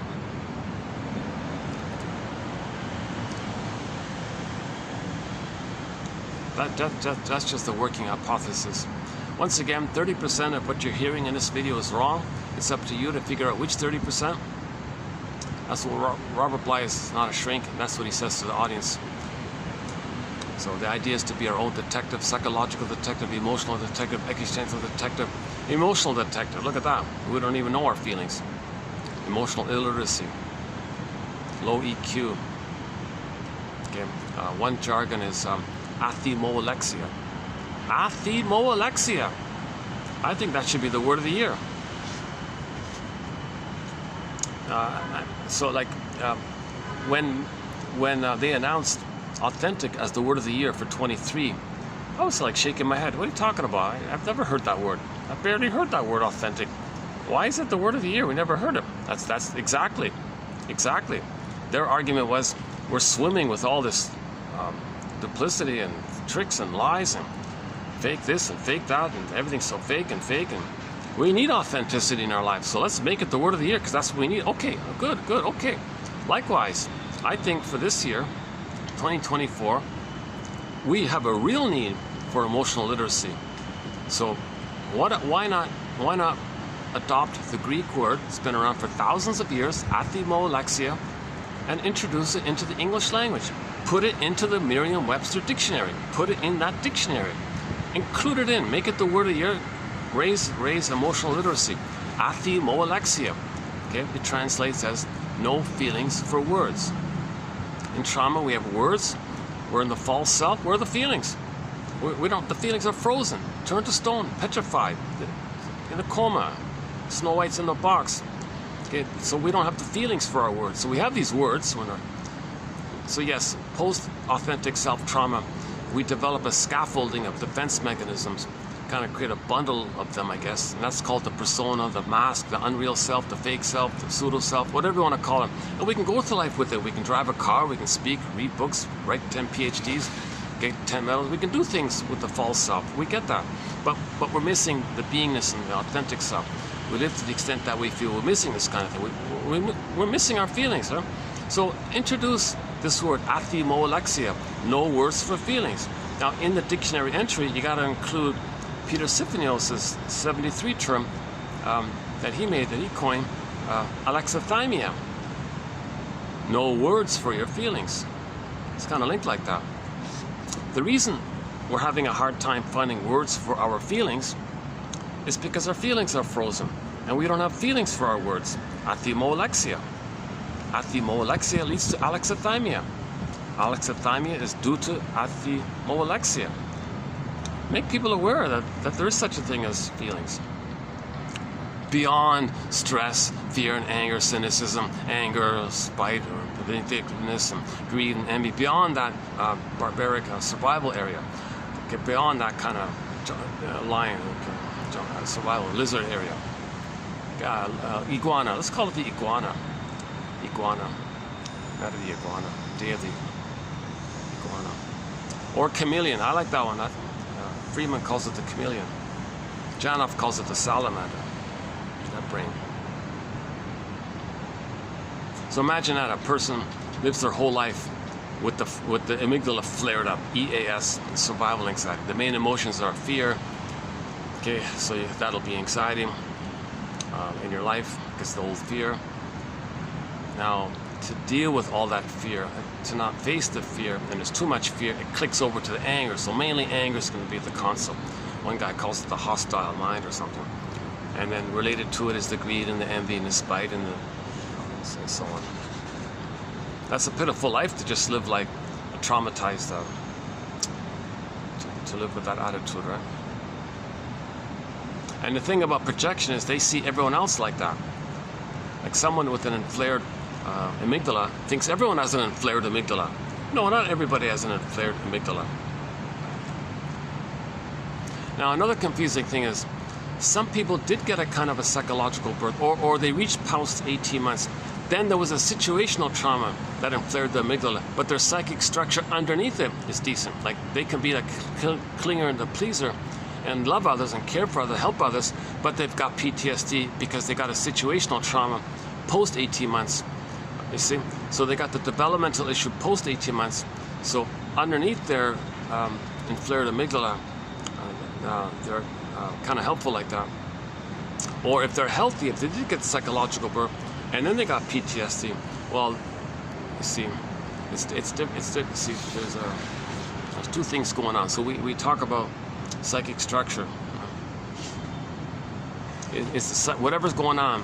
Masterson said, one of our mentors, you got to think more in terms of the underlying psychic structure. Like there's a difference between the clinging vine narcissist, that's the psychic structure of splitting and complicated fusion. The paranoid schizoid position, all about them, don't care about others, but they're clinging and they're narcissistic that others should do things for them, and they're proud like that, entitled like that, versus the codependent who's helpful and pleasing. Now, on the surface, their behavior kind of might look a little different. There might be some similarity on the surface between the clinging vine narcissist and the codependent pleaser, but they're different. The pleasers and the caretakers have some love and affection. They're like innocent kids wanting to help their parents. They're kind of sincere a little bit like that. They're foolish a little bit, and under stress, they may temporarily have moments of back to the narcissistic place, but then they go back. I think it's kind of like that Joan Stevens character in the sitcom. Talk about nostalgia. I Married Joan, played by Joan Davis. I think she was kind of helpful and caring like that, but she was afraid of her full of autonomy and always wanting reassurance. But she wasn't really, generally speaking, she wasn't really like narcissistically entitled and selfish. She wasn't hurting others. She was self-defeating. She'd kind of self-sabotage herself and wanting other people to take care of her, still like a child like that. She wanted someone to kind of help her have a business or be successful. She was sort of in that area, but she was caring like that. So typically she creates some drama and people pay her attention. It's kind of like child like that. But the clinging vine narcissist is different. They're more demanding and intense in that area. And they hurt others to get the mirroring. The pleasers hurt themselves to get response. Stingers hurt others to get the response. So you got to look at the structure underneath. Likewise with the humor. It's similar with the humor. If the humor is sarcastic, that's the stinger mode. If the humor is a little more kind of helpful a little bit, or trying to help others kind of thing, not at anybody's expense. Let's see. If there's more heart involved, kind of that way.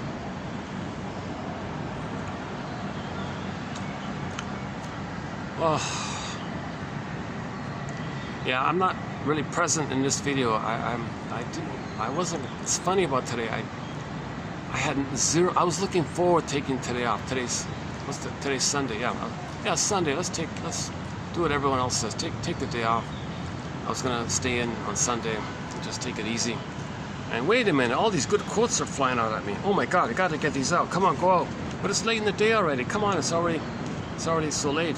Oh well, it's okay. Get it out. You can do a shorter version, and you can update it in a future video. So in the next video, I'll kind of redo this to discuss it more fully. And in the meantime, which is my favorite, let's see. So yeah, the exercise, your mission, should you choose to accept it, is to identify your one favorite in each one. So for me, let's see. Okay, so 1688. Okay, a doctor came up with the term, not some poet or some other person. Okay, hypochondria of the heart was an attempt to explain it. Nostalgia is to memory as kitsch is to art. Oh yeah, she was saying, I don't have it here, but she was giving some example of some kind of a gang or some kind of gang or something. And the leader of the gang said, if any one of you whines about anything, you'll be punished for something. Don't tell me you missed this or you missed that. I don't want to hear it. And then he punished those people who did it. That scared the hell out of everybody, because you got to be a man. You don't talk about the past. You act like a child.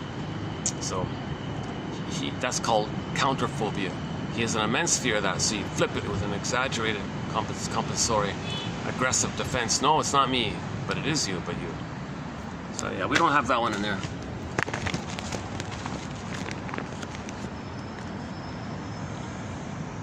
Nostalgia is essentially history without guilt. Heritage is something that suffuses us with pride rather than shame.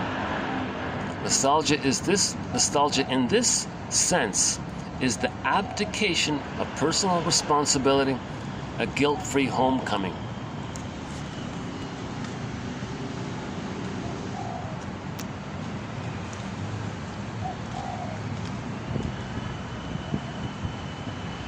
See, if it's like a place, right, with a bunch of people, we did nothing wrong in the past. Oh yeah, we didn't murder 70 million indigenous people. We didn't have millions of people in slavery making everything.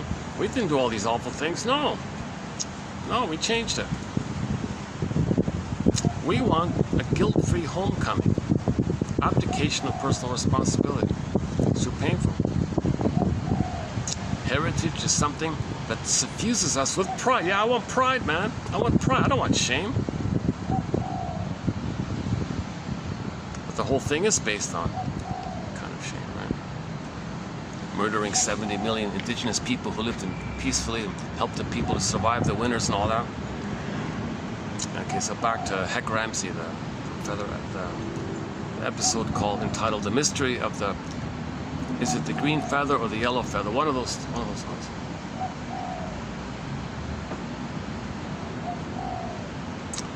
Yeah, and she makes the point that this issue of nostalgia, it's been with us all the time, and it's not getting better. It's not getting better. In fact, if anything, it's getting worse. People are becoming more nostalgic. Oh, I missed one here. An extreme example. Oh, yeah, I missed one here. An extreme example of this issue is the danger of nostalgia is that it tends to confuse actual home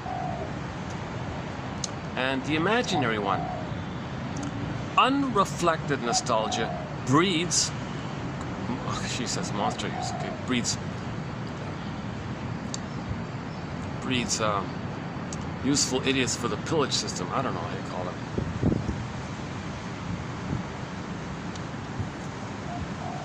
Yet the sentiment itself, the mourning of displacement and temporal irreversibility, is at the very core of the modern condition. At the very core of people's life is that we can't go past, we want to go past, we can't mourn, we want to get the breast mother, and that can lead to quote-unquote monsters coming on the, standing on the soapbox and say, oh yes, I can give you your paradise. We can imagine we are in a guilt-free homecoming, and we can go back there. We can create a utopian for ourselves. We can create a utopian for ourselves. How? Well, to preserve that fantasy, we got to hate the other, because other means mother. We hate our mothers. Can you believe it? So the demagogues and all that stuff, the agents of hate and all this stuff, because if someone looks different or something, that means they didn't get love to be different, to have themselves. They didn't get differentiation, so they hate difference. You put a dash between the M and the O in the word mother. Okay. If the mother didn't provide the love to give you your selfhood, your individuation, your difference, your identity, okay, then you're really enraged at her for that. You might even become her, whatever. So if there's any, and what you do in response is have a nostalgic fantasy of a return to a utopian breast in your brain, and you apply it to the land, and you change your history and heritage as that place, which is the good mother breast, which is unreal. It's a romance with a made-up fantasy. So you don't want that interrupted. So you unite by this fantasy. So how do you unite by that fantasy? Well, attack whoever we believe interrupts the fantasy. Well, if we see an other, wait a minute, other means mother. We hate the mother. I don't want to admit my mother. I'm angry with my mother. I'm angry at the other. Plus, the other, at the same time, might be viewed simultaneously as them having a selfhood, meaning they were loved. So there's envy of the good. Wait a minute, you're like here and you're okay and all this, and you got some goodness. That means you were loved. Not knowing that they're in denial of their pain. What's it again? Most people are in deep, what is it, the first generation, what was it?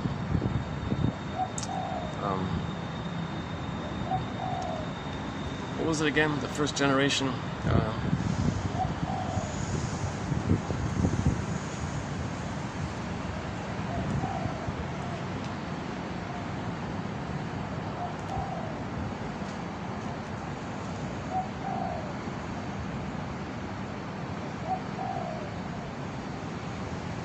Hang on. Where was that one again?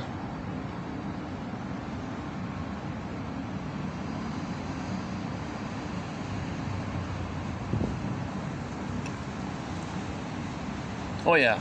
First wave immigrants are notoriously unsentimental. So they're just protecting themselves from the pain of it all. But nevertheless, you might think, gee, look how strong they are. They were loved and they have an identity. Well, I'm envious of that. That's goodness. Well, they hated my goodness, so they hate the goodness. So there's a double effect. They may hate the other, thinking they have a self, that they were loved. That's good. Oh, look, they've got goodness. They were loved. Oh my God. Well, I had goodness once upon a time when it came out of the uterus. The mother hated it. I had to identify with the envy breast. So to have a mother, I gotta hate goodness. Now, if they have a self and they were loved, that's goodness. I gotta hate that. Okay, same time, add another layer. Oh, other, mother, hate the mother. Number one, hate the mother. Third level, it interrupts my fantasy of the blissful imaginary thing of making up the past, and the past is this utopian good mother breast, and we can all share this creation, and we can have that in the future of the reunion with the breast. Now that's a fantasy, which is code for that they didn't get the blissful nursing experience of the mother. The plastic bottle was used, the powder stuff, okay, the honey on the rubber nipple. The nanny was angrily feeding the baby. There was no kind of smooth flow. Mother didn't hold. When the baby's being nursed, he's got to melt into them. He's got to calmly be fully relaxed and kind of melt, quote unquote, into the mother's body, like that kind of super comfortable, warm, safe, completely warm, safe feeling. And when he's suckling, the milk flows exactly in sync with his suckling gestures, and everything's kind of smooth and flows, skin to skin, nursing, loving gaze. That's the paradise. That's the oneness. That's missing. That's missing. So you have a fantasy that for that. It's coded over with your patriotism or whatever, or make up something. The good old days, the yesterday that never was. Ideas. The doo-wop. What is it? The doo-wop fantasy or something.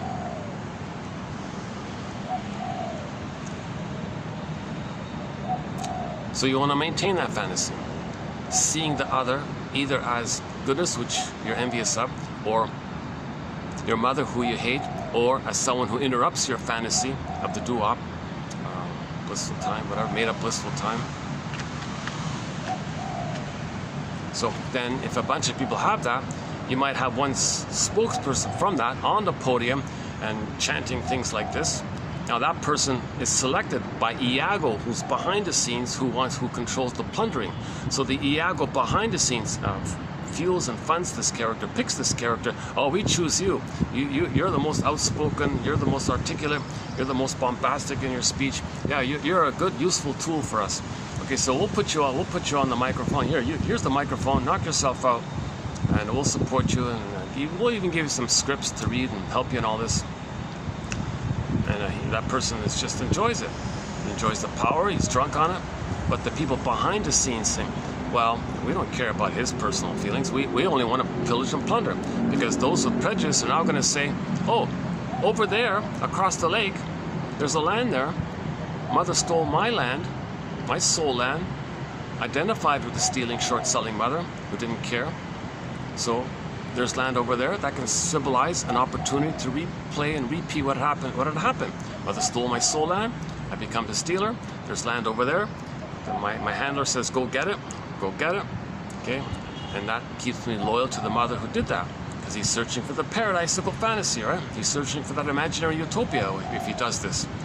He thinks that by doing this, he's going to somehow that the time machine will appear and go back to the nursery. Nonsense. And all of his followers will go back in a time machine to the nursery and get a proper loving nursing breast experience.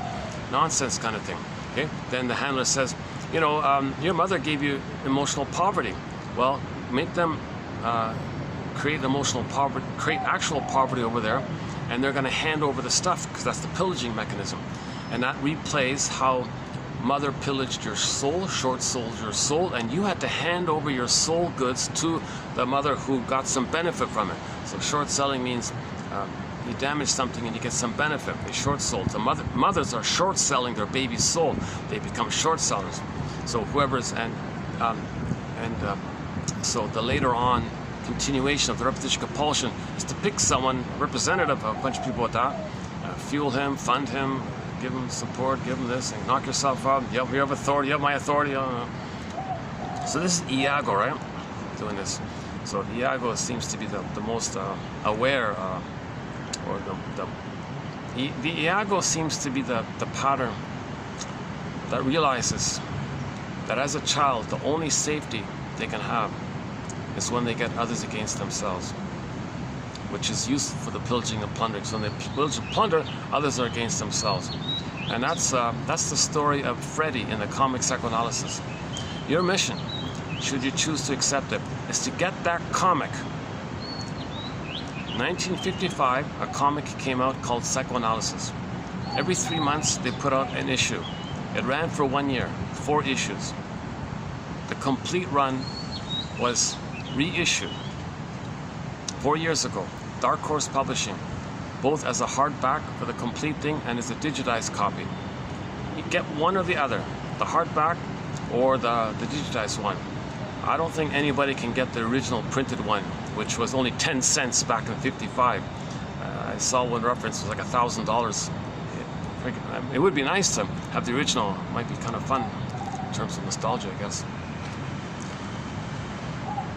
The reissue is good enough. It's okay. The hardback one. And by the way, we posted many quotes from that comic in our collection here. So if you type in psychoanalysis in the search engine for the channel, you'll get those quotes from the comic. But it's not enough. You got to get the whole thing and read those 12 therapy sessions. The complete run is 12 therapy sessions. Okay, 4 with a guy named Freddie, 3 with Ellen, and 5 with a guy named Mark. So they have 3 clients there, 12 sessions. One client got 3, one client got 4, one client got 5 sessions. So you got the shrink and the clients, and you see the interaction. You see the interpretations, and the shrink gives the interpretation. You see the process. You see how he relates and how he clarifies and interprets and points out and highlights and translates and illuminates, brings it to your attention and makes the unconscious conscious. So we talk about repetition, compulsion, transference, okay, projection, reaction formation, I think it's in there, self-defeating behavior. Okay, Ellen, criticized herself, so she projected her own inner critic onto everybody and says, everybody criticizes me. So she was very shy like that.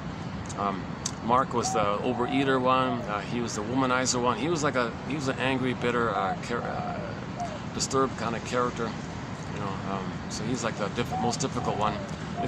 The comic's a little exaggerated, so you gotta keep that in mind. It's a comic, right? But it's still, in my humble opinion, the best. Okay, I'm exaggerating here.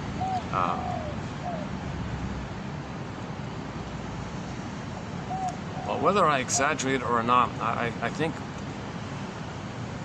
it's the quickest way to learn psychoanalysis. It's the quickest entry into the world of psychoanalysis, that comic. And then read maybe Lucy Freeman's book, Fight Against Fears, or Masterson's book, The Search for the Real Self, or Karen Horney's book called Our Inner Conflicts, or Janoff's material. But in the case of Janoff's material, I recommend getting the quotes that we have here from 2745 to 70. I plucked out the top 300 of his quotes from his 16, well, not all 16, from the books I was able to find of his. You can't find some of his books. Yeah, you can't find some of his books. One was very hard to find. Luckily, I got one copy of one of his books, and it was a very good book of his. So we got those quotes. So Arthur Janoff synthesized psychology himself. Out of that synthesis, I plucked out the best 300 quotes from that synthesis. So those 300 quotes as a unit, I think, offer an excellent psychoanalysis education 101. Or better yet, for the price of half a cup of coffee. for the price of half of one of these little things. In some places, like a third. In some places, it's like a quarter. There's one place that's really, really expensive.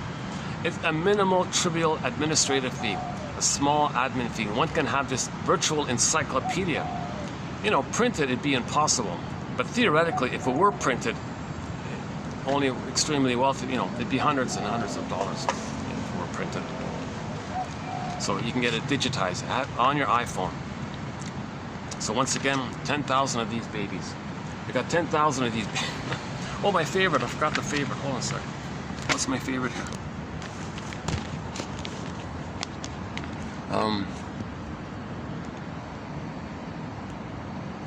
A romance with one's own fantasy. That's a good one. Okay, this one about turning history into a private or collective mythology.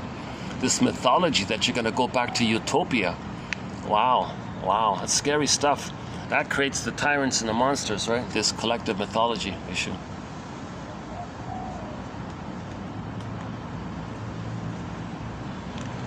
The nostalgic is looking for a spiritual addressee. Yeah. Wow.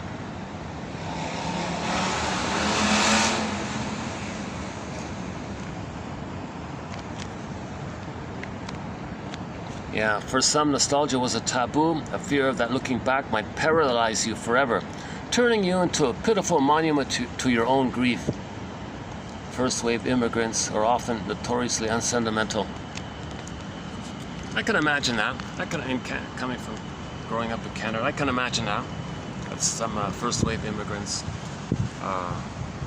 maybe were just in their minds, just still reminiscing about the homeland or something. The good old days, right? And making it up. But that's just a trick to, or a code to know that they didn't get the blissful oneness in the nursing time, because maybe their land was pillaged and plundered.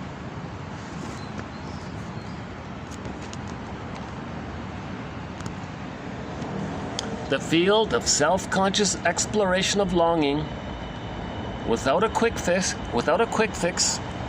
and sugar-coated palliatives, has significantly dwindled.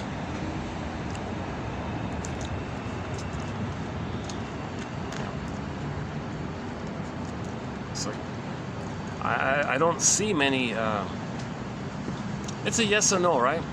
It's a yes or no. The word of the year. The word of the year for 2022 was gaslighting. So there's some awareness, right? Projection, most people know. Talking cure, most people know. But I got a hunch. Yeah, he's right. Something is blocking people from going into analytic institutes, or the analytic institutes are being taken over by companies and things to block it and to change the curriculum. And on YouTube, there's one guy said that the institutes ban certain authors, like one of our mentors. Can you believe it? Edmund Burglar. Oh my God! You got to be kidding me! Edmund Burglar, 24 books, 300 papers. He wrote it directly into English. One of the greatest shrinks of all time is Edmund Burglar. No one's heard of him. And so one beauty of 1001 Windmills of the Mind is we got probably several hundred of excellent quotes, gems of his here. I don't know, at least 100, maybe 200. He might be the #1 most prolific author in our collection. Actually, at the same time, he is the most prolific author of psychoanalysis direct into the English language. Okay, so we're not talking about Freud. That Freud stuff. Okay, that's that perverted English translation. Forget that. That's the translator's thing. Okay. Now in German, yeah, Mr. Freud. Okay, but #2 would be Burglar. Either way. So however you look at Burglar, a simple exercise is as follows: the psychology of fill in the blank. Chances are he wrote about it. The one about gambling we discussed recently, psychology of gambling, psychology of money, psychology of the fashion book wasn't so good. I didn't like the fashion. He wrote that in his early 30s. That was an early book of his. But The Inner Critic and a thing called Psychic Masochism.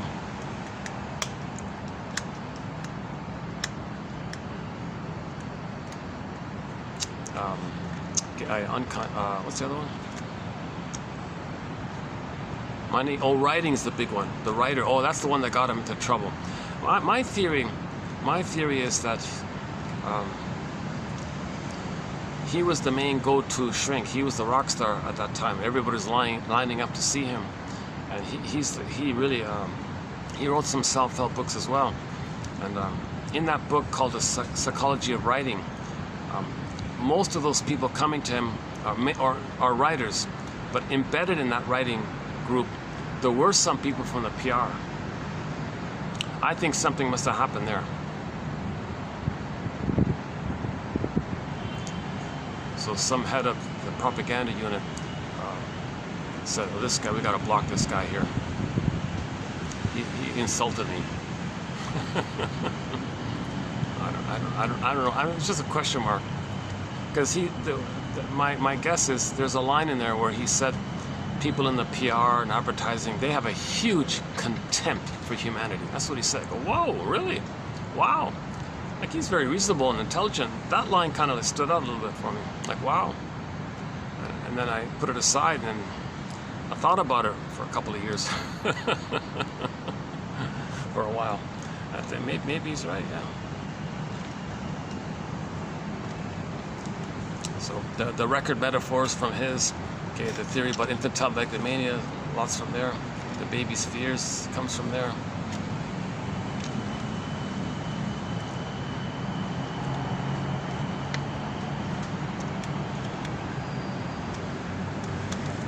Yeah, he talks a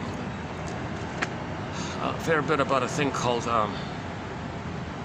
how does the baby deal with the confusion of the pleasure of bonding to the mother, but getting the pain of her, being hurt by her. What does he do here? Okay, he says he libidinalizes this pain. Whoa. Makes that pain pleasurable. Whoa.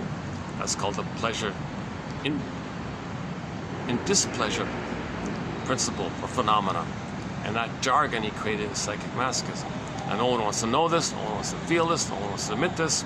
So because of the pain around that, this very disturbing phenomenon, okay, we develop defense mechanisms called rescue stations, or he calls them confessions to a lesser crime. Because to admit this major crime that you did that, it's too much. So you admit, he does a courtroom metaphor, you admit to a lesser crime. Okay, I'm guilty of emotional eating. I'm guilty of sabotaging my happiness. I'm guilty of anything you want. I'm guilty of smoking. I'm guilty of something dysfunctional. And then you confess to that, and you function there, and that keeps you away from the major crime because you can't admit it. So Bergler's metaphors, he does this courtroom thing where the soul has a lawyer, right? And he's now remember in Alice in Wonderland. It's different in there. The courtroom, in the unconscious, in the primary mentation, you're always guilty. There's no trial there. You're always guilty, right? So it's different in there.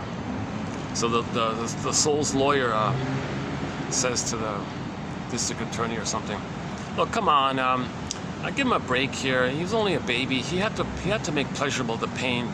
He's got to attach to the mother. That's a serious crime. Oh, he's guilty forever for that. Well, come on, lighten up on him. Well, what do you want me to do here?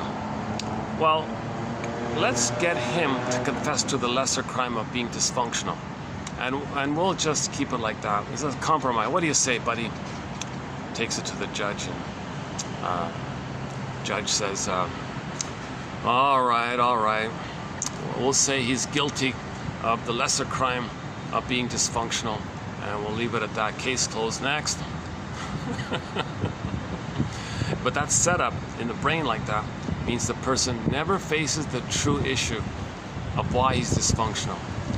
Dysfunction is the symptom of psychic masochism, he says. So you don't admit that. You can't go there, so you're guilty of the lesser crime. And then you think that's the issue. okay, well, if I change my diet, does that work? If I go on, or if I buy this book, does that work? So you focus on the symptom, thinking that's the cause of your unhappiness. No, that symptom is the symptom, and you don't look at what causes the symptom. Now you got to be kind of brave to look underneath the hood, so to speak. So it's a layered thing. So the first major defense was the libidinalization of guilt or pain. Okay, so the pain with the mother, you make it pleasurable to trick yourself to have the mother. It's a very confusing thing, right? That's a major defense. Now, as a defense against that defense, so you have a defense against that major defense, the onion, right? So you did the first defense, but that's too painful to do that defense. So as a defense against the pain of that defense, you create another defense called the confession of the lesser crime, also known as the rescue station. So the rescue station. Okay, I'm guilty of emotional eating. Yeah, I'm looking for mother's love. That's it. Emotional eating. I wasn't comforted by my mother, so I'll use cookies as mother. Keep it in that kind of area. Okay, fine. You want to keep it in that area? All right, fine. You'll be guilty of that, and your suffering will be due to that. And keep the situation like that. So the point was, he's never innocent. He's always guilty. He confessed to a lesser crime, but he's still guilty. Remember the Queen in the Alice in Wonderland? Always guilty. You're always guilty. So this goes back to the baby being guilty. He did that to survive. He's not guilty. He had no choice, really. The baby had no choice. Let's forgive him. He's innocent. Let's exonerate him. He was in a desperate state. My goodness, the baby wouldn't make it if he didn't do that. The baby wouldn't survive if he didn't do that.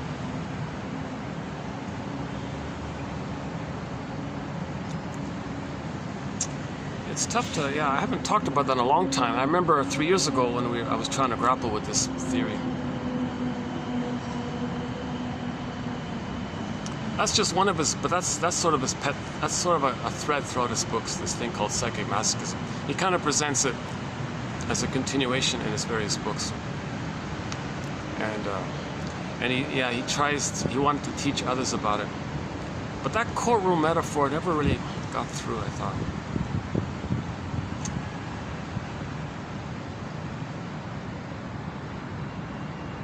How's my little mini version of it here? How was that? Did that make some sense? I mean, did parts of it come across? How does the baby connect to the mother? That's his pleasurable life force, to bond to the mother and be safe with the mother, to get the bliss with the mother, to get the paradise with the mother. To get the paradise with the mother? Wait a minute, there's all this pain going on. Okay, what do I do with the pain? Well, I'll just think that the pain is the paradise with the mother. The pain is the paradise with the mother? Whoa! That's the libidinalization, or the making the pleasurable of this pain. He also calls it the libidinalization of guilt or pain, or etc., or shame. Different ways of doing it. That's quite a disturbance to think that your connection to the mother, you can only feel safe with the mother if you accept the self-defeating pain with her. And then you go, and then you're stuck there. You're stuck there. You go through life still there. And you make this lesser crime, keeps you there. So you're addicted to the lesser crime of emotional eating to not make you aware of the deeper, of what you're really doing underneath it. And then if you deny the emotional eating and you say, why are you not physical here, why are you eating? And you make some kind of excuse beyond that, that's a defense against a defense against a defense. That top one is called rationalization, when you want to fool yourself and others of why you're an emotional eater. Well, it's on sale, that's okay. No harm eating extra cookies if you're not, what's the big deal? Come on, you're making a big deal out of nothing. Life is short. You make some kind of silly thing.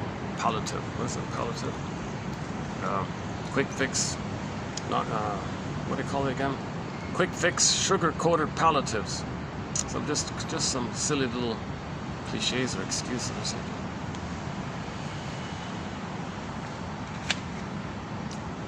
I think I'm slowly calming down a little bit, eh? I was a little sleep deprived and I took the caffeine, so the first half of this video I was speaking a mile a minute, and I noticed I was even like a little bit skipping my words a little bit. Like, I hope somehow parts of it were okay. as in all my videos, I hope parts of it are okay. I hope there's something of value, something of use to anybody who might be listening or watching at any time, either now or in the future. But once again, it's not about my delivery. Don't judge this. Oh boy. Judge the quotes directly between you and the quotes. Okay, so the easy way to say it is, don't judge this by yours truly. I have been analyzed. Don't do this ad hominem thing. Like, don't base the value of the quotes on my delivery. So but when you say that, you've already did it. See, that's like whoosh, rewind. You don't want to do that, right? Because once you say it like that, people do it. So say what you want, not what you don't want. So my hope is that people will feel focused on the quotes and how it relates to them, and think that I'm doing the same for me, and the reader does it for themselves. You got to think it like that. It's personal for each person. Each person has to be their own detective, and to keep in mind that I have been analyzed. I'm not a shrink. I'm not a counselor. Never studied psychology. I'd like to think I'm contributing by finding the quotes and sharing them, making it available like that. So it saves people time, of course, and and who knows, maybe one day someone like Bruce Springsteen will say, "Audience, I got to tell you something here. I found this encyclopedia called 1001 Windmills of the Mind. You guys got to get it. You guys really got to get it. We need this information. We need this stuff." Born to heal. Baby like us, we were born to heal. Get 1001 Windmills of the Mind. Born to heal. And he sings it, born to heal. We're born to heal. We're born that if we're wounded, we're born to heal. Innate drive for healing. Now it's not magical. You don't magically just heal. You only heal if you're conscious. So this helps the consciousness part. Then you heal. You don't have this, it's harder to heal if you don't have this. You need a basket for the egg. Psychoanalysis looks for an egg and a basket that's missing.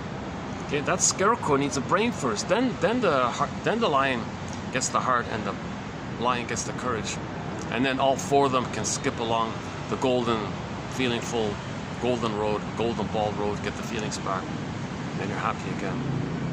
And from the golden road, you see bluebirds of happiness flying across Shirley Temple.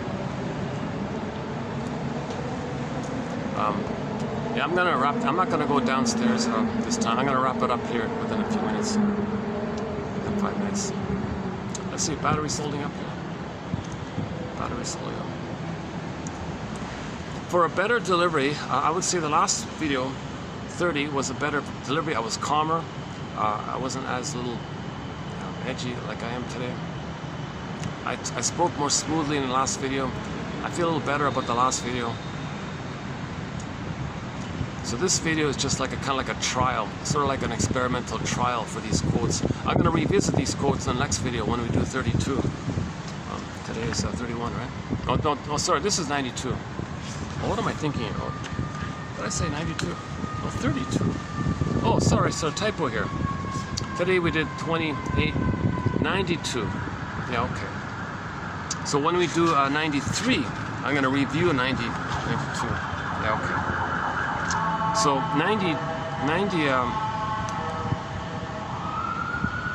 28, 31 was a good video, I thought.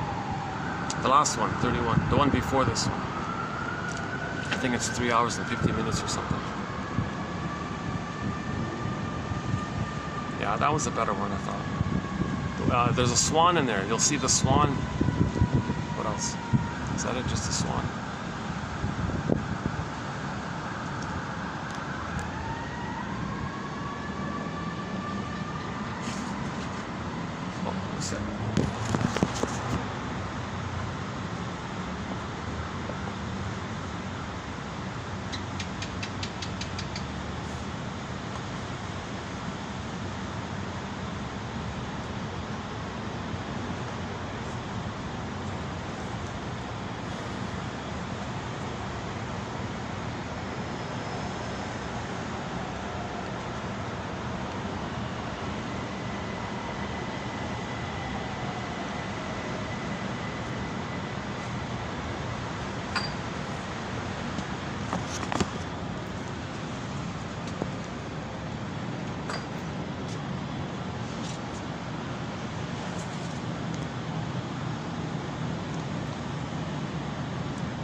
For the love, narrative medicine.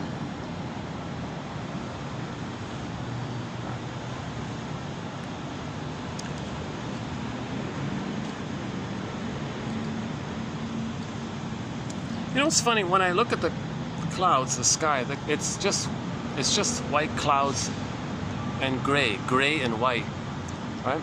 But if I look at it through here, it looks kind of bluish, right? Looks more.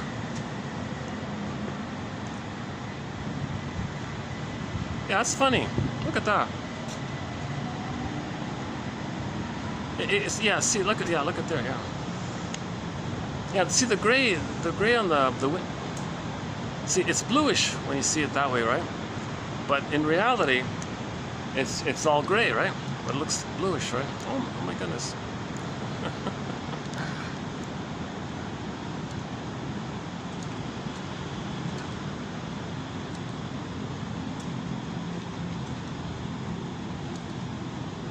Okay, let's just pause here. If there's people at the pool, I won't go over. Let's see.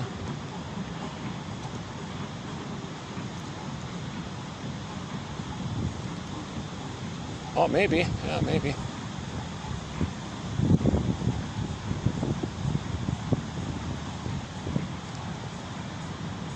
Yeah, Sunday night, not too busy, yeah?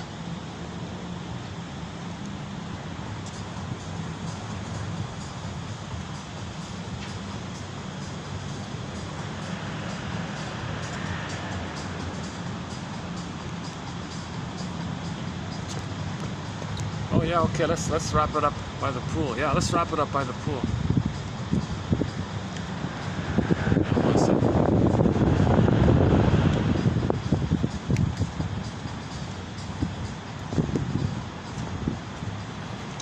Oh, we haven't been here in a long time. Oh, look at this. Almost a year, I think. Has it been a year? Yeah, let's wrap it up here with the water. Oh, that's cool, yeah. Oh, wow, yeah. That's quite a...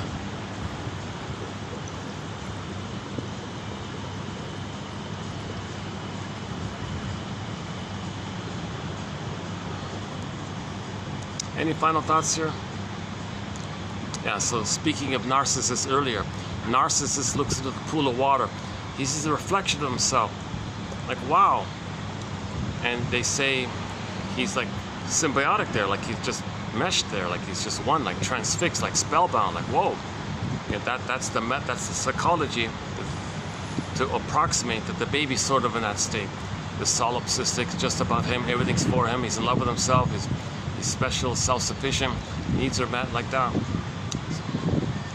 So babies have this blissful paradise, or it's all like that, and they're meant to get it for the first 4 to 5 months post-birth. If they don't get it, okay, they may be very nostalgic. They may have a tendency towards things to fantasize and make up, to approximate, to represent or symbolize that missing blissful period. So they're going, and there's a narcissistic. Back to one of the quotes. There's a narcissistic quality to it, because the original narcissism of that continues.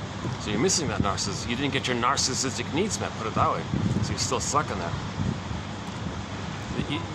You're stuck with pathological narcissism. You didn't get your full, proper narcissistic needs met. So you're hoping for that.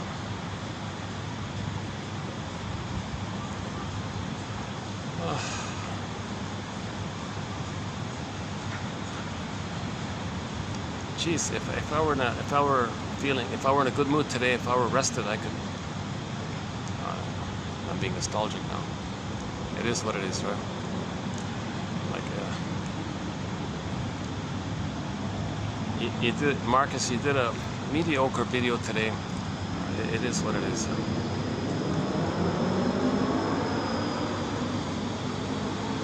So if I dislike my video, I gotta say to myself, well, what do you dislike?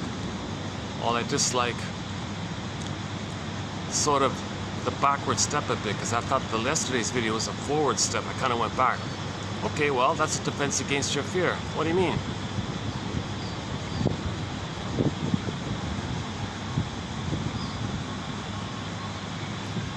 The fear that you're not getting better. Oh, hang on. So I don't like my anxiety in this video. Okay. So my anxiety is a defense against old fears that I'm not aware of.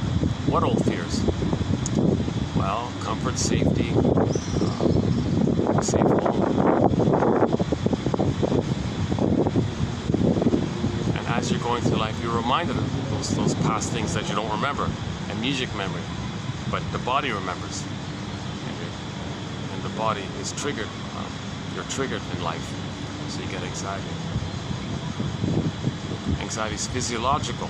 So my physiological responses, okay, that's to prepare me for that experience in the past that you think is going to come up again.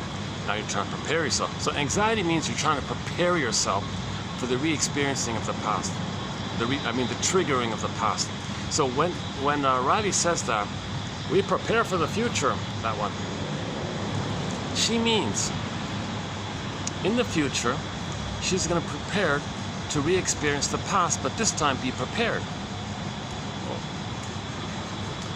Oh, the lighting's getting a little... The camera's not doing a good job here. Oh yeah, how about that? Oh, let's do that. Let's close it up here. Yeah.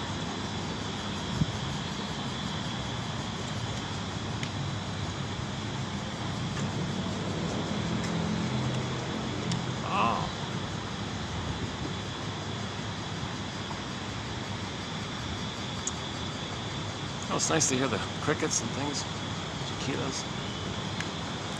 Call of the Moose. Willie Mitchell's on our soundtrack. Willie Mitchell. Now, when I say Willie Mitchell, I mean the one who sings Call of the Moose. Birch Bark Letter. I promised you a song. Killing your mind. Killing the mind. Your mind. Yeah, that's a tough one. And a few others. Big Policeman is sort of his personal story song. Willie Mitchell, his big hit is Call of the Moose. Great song, Call of the Moose. Just him and the guitar, yeah.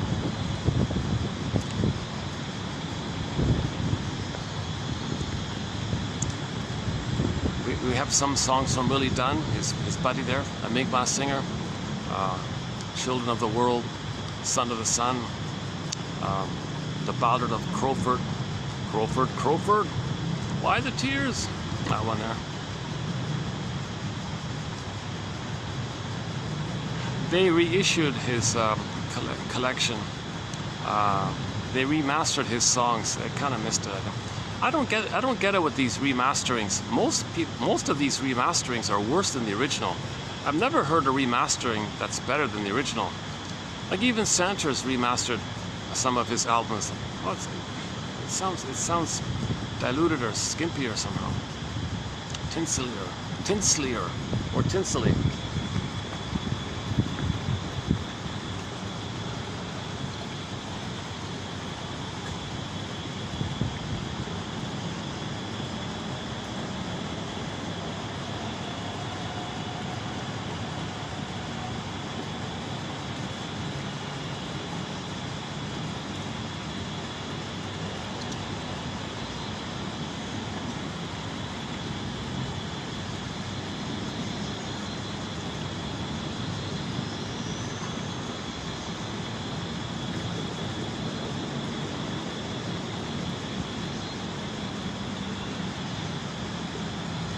So maybe the message is, if somebody is engaged in an excessive amount of nostalgia, constantly watching, old reruns or something, or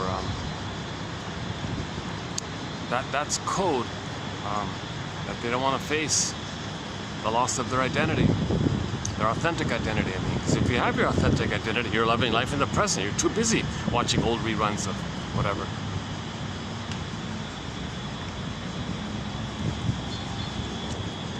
Oh, what if I do this?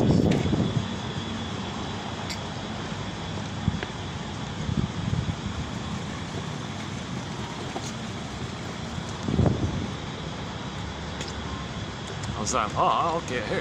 Here we go. All right. It's nice to get a fun backdrop. Oh, that's fun, yeah.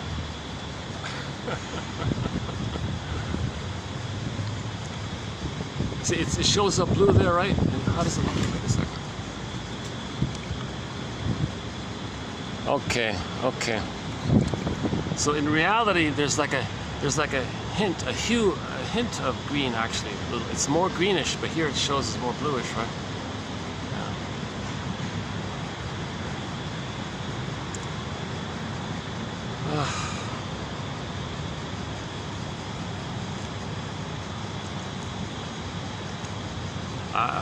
I miss bringing the laptop, which has the complete encyclopedia, and just randomly picking some quotes. It's a fun exercise, and it works. Like if I spend within 10 minutes, I'll find a gem of a quote. Like I'll read 10, let's say. Oh, one will go, oh my God, come on, hey guys, this is my favorite. How about?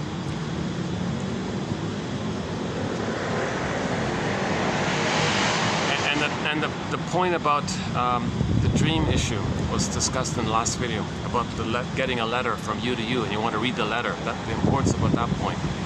That's an important point of making the unconscious conscious.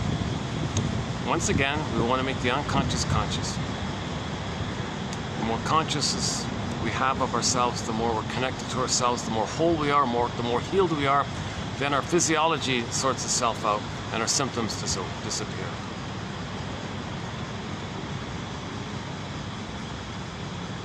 Yeah, so just before coming out, I just discovered Miss Boym, or Boym. Is it Boym? Like boy plus M, Boym. However you pronounce that, B-O-Y-M.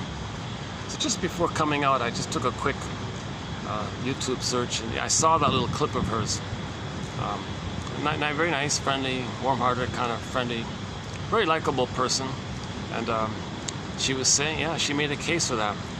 I'm calling for a slow thinking movement, like a slow eating movement. Everybody slow down when you eat. Everybody slow down and think more slowly. Spend more time self-reflecting. I want to.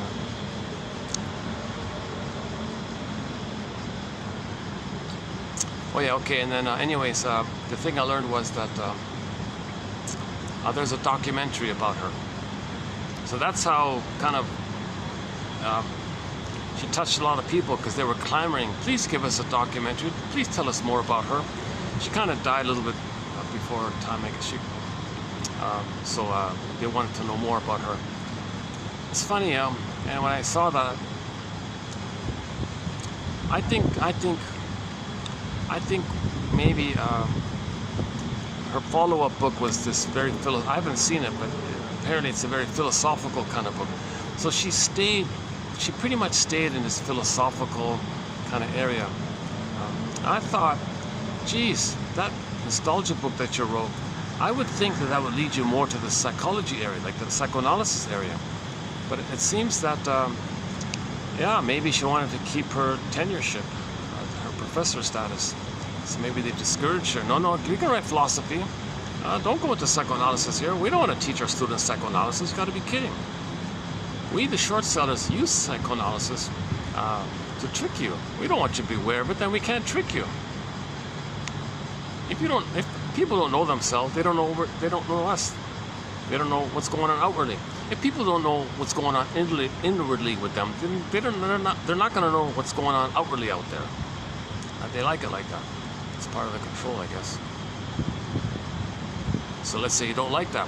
Well, that's their defense against the lifestyle they're used to or something.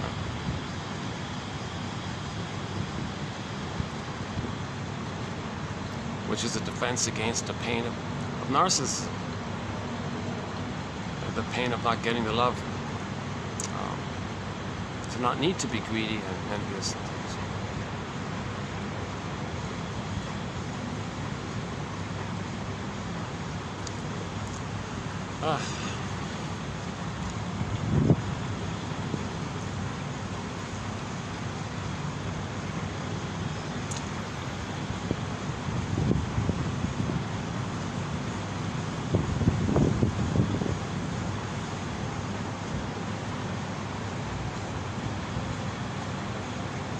Yeah, so these quotes from Miss Boym, that's just chapter 1. Today's one's mainly just from chapter 1. I don't know what are there 10 chapters? Well, I didn't see it fully. So we'll definitely have more quotes from her. She's kind of spunky and fun in her writing a little bit. And not immensely knowledgeable, like, my goodness. Like, I'm getting like a crash course in history. Like, she kind of surveys, she also discusses nostalgia in terms of people who are displaced and things.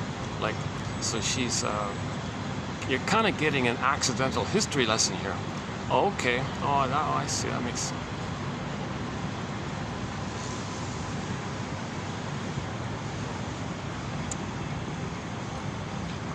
So she moved to Boston as a teenager and then moved up the educational ranks and became a professor.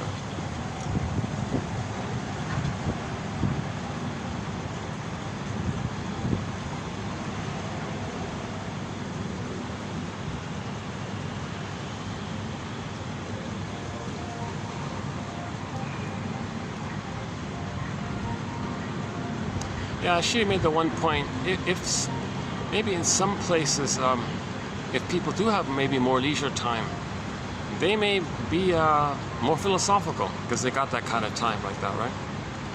Others who are manically plundering and pillaging, they don't pause and think. So her call to get everyone to slow down and do slow thinking kind of thing, you could say it'd be healing for the people doing it, and it would be healing for the planet too, right? She does have the tone of wanting to be helpful. Like, you feel that, like, you connect with her because she feels, I want to help, I want to serve, I want to share, I want to, you know, she's been through a lot herself, she says, and all this.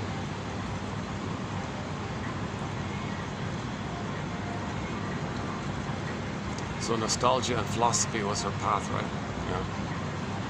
I wonder what would have happened had she diverted into this, went to the shrink school and did a full analysis and write a book like Lucy Freeman of her analysis.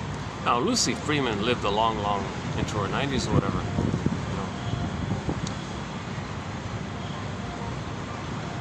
You know. Yeah, Miss Boyne, kind of, you know, issue, health issue.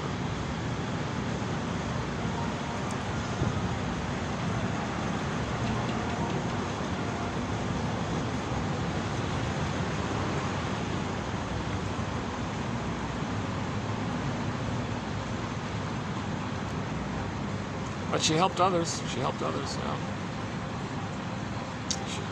It's a popular book. I never heard of this book. I came up, like, I sometimes get quotes from abstracts, like the abstracts. I don't have access to the full article, but I read some of the abstracts. So a lot of quotes in our collection come from the abstracts, right? The shrinks, their papers, like the introductory blurb, basically. And in one blurb, one guy praised this book. He was like raving about it. Oh, okay. Well, I liked him.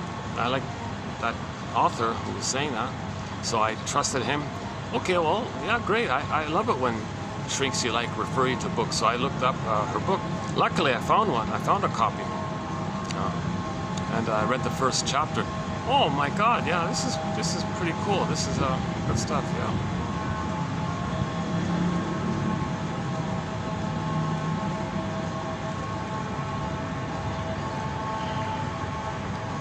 She offers a deeper philosophical approach to nostalgia, which kind of resembles psychoanalysis. It's close to psychoanalysis, but she doesn't quite get there. She never talks about symbiosis or merging or the blissful oneness of the baby.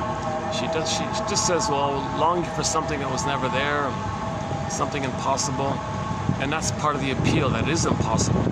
See, if it's impossible, that's the nostalgia. It's got to be there. See. But that traces back. It's impossible to get back that blissful period that was missing with the mother. So she's kind of close to it, like she's just so close to psychoanalysis through the philosophy route. My guess, like, a lot of philosophy is used as a defense against psychoanalysis. Now, someone can start in the philosophy area and move towards psychoanalysis. Or a very interesting thing is when people do psychoanalysis and from there enter into a little bit of philosophy, like philosophical psychoanalysis. Oh, okay, hang on, there's a couple coming here. Hold on a second. Okay, let's wrap this up here.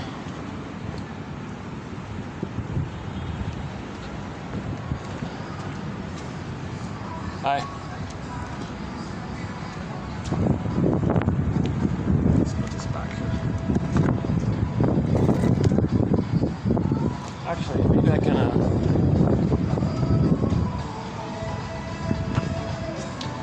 There's a bit of light here, actually.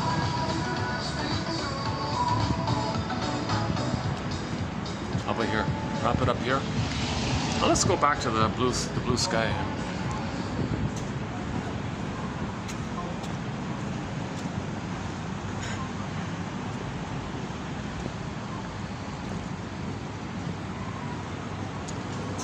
Oh, this is the kids. This must be the kids' part. Oh, this is the kids' pool. I see.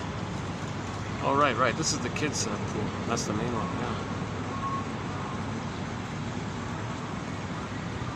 Yeah. Oh, they're eating. Okay.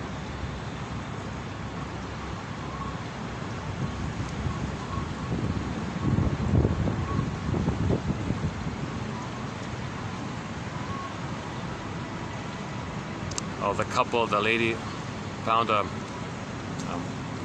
one of the blossoms fell on the ground. She excitedly ran to pick it up. Yeah, they do have a bit of a fragrance, these white, I don't even know what this tree is called. You want to go there, check it out. They have a nice fragrance, sort of like a vanilla smell to it. Let's see.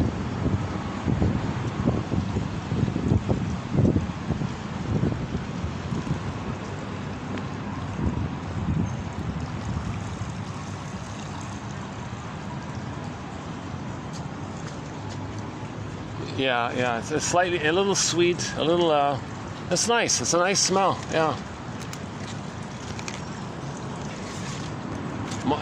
Mild, sweet, vanilla, kind of combined.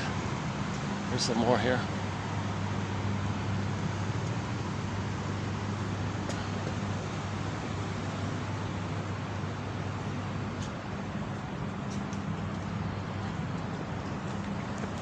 How's the view from here?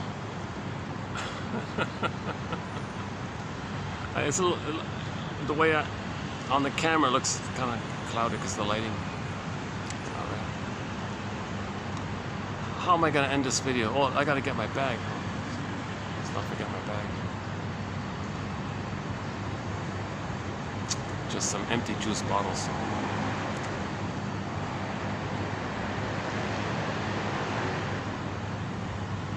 Yeah, let's. How can I end this video? Nostalgia. So nostalgia. The first part of that word nostalgia, the nostos one. Interesting that that Swedish doctor was considering using, instead of nostalgia, nosomania, return home mania. Interesting phrase of his, right? And another doctor said it's a hypochondria of the heart. Like, whoa, that feeds on itself. Yikes. Interesting. This is back in 1600, right? So, yeah, she also just said how the doctors were confused about it. So they didn't know how to treat this if people were, dreaming too much in the past. How about here? How's the lighting here?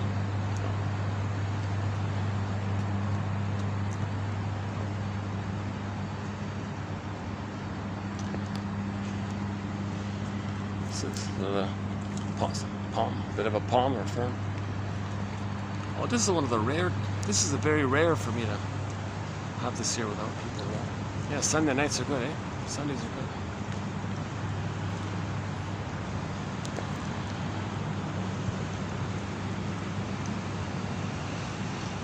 Oh yeah, we talked about the little white flower. So the narcissus flower a little bit resembles this flower. Yeah.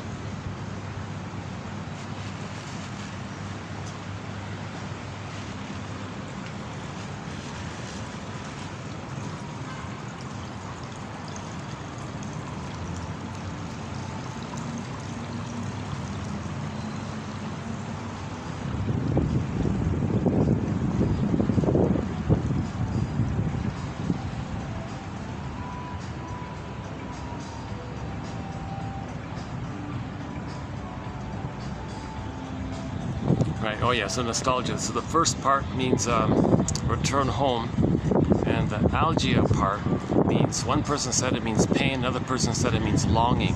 So return home pain or return home longing. And one guy calls it nostalgia is the pain of no return. A play on point of no return. The pain of no return.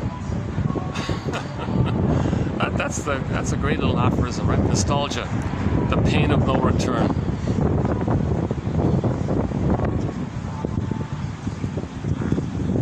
And the one about the trees, yeah, that's not bad. The poem by Heinrich, what's his name again? Heinrich Heine.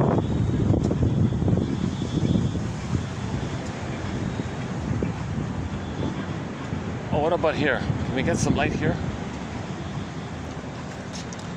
Does it work here with the light? A little bit, yeah, we got a little bit of light here. Yeah, okay. Let's just wrap it up here. We got a little bit of light here. All right, got some light. Yeah, I'm right beside the smoking thing here. Yeah, so Janov says, pregnant women should not smoke when they're pregnant. No drinking, too much caffeine, nothing like that. So once again, 2745 to 70. There are 26 videos on the work of Arthur Janov.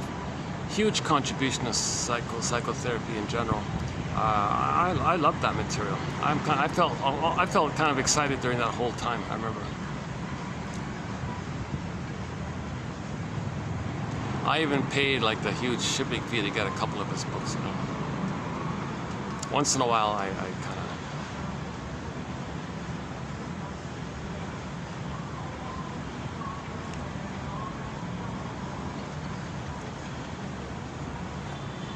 Yeah, so he talks a lot about prenatal trauma, birth trauma, that area, the underlooked importance of that. He sort of picks up on the work of Otto Rank and other people, Frank Lake and Francis Mott. And now, sure enough, there is a branch of psychology called prenatal psychology, perinatal psychology. But Reuben Fine was saying the heart and soul of psychology is psychoanalysis. If you're just doing some like university psychology, it's trite, it's usually trite or irrelevant or meaningless or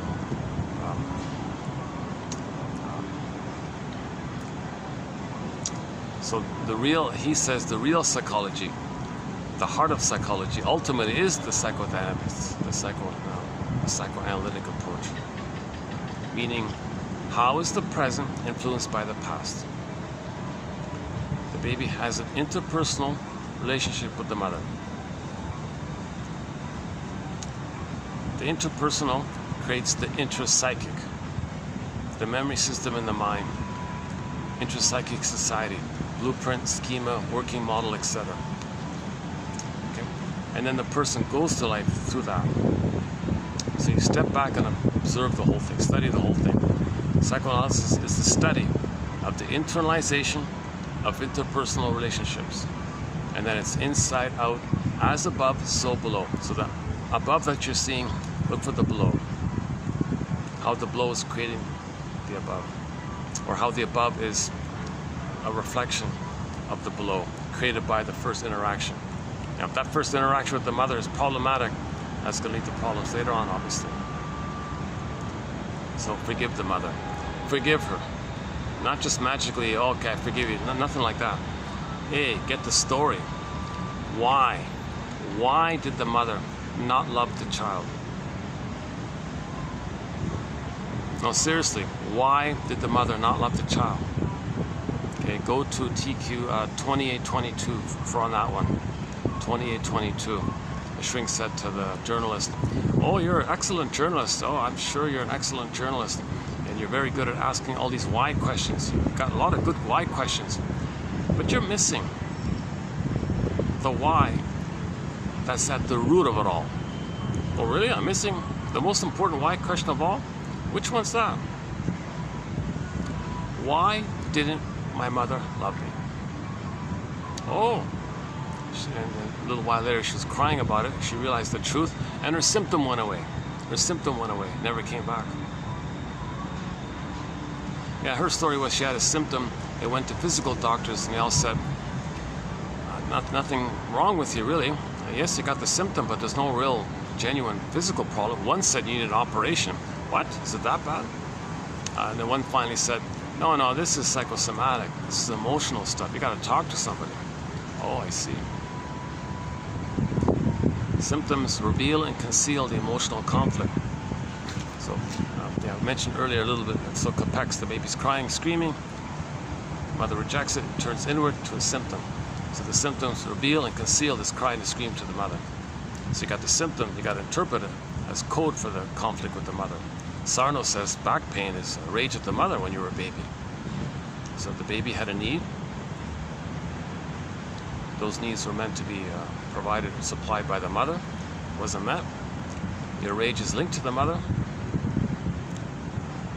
So the psychosomatic symptom of backache, he said, is that rage to the mother that you had back then.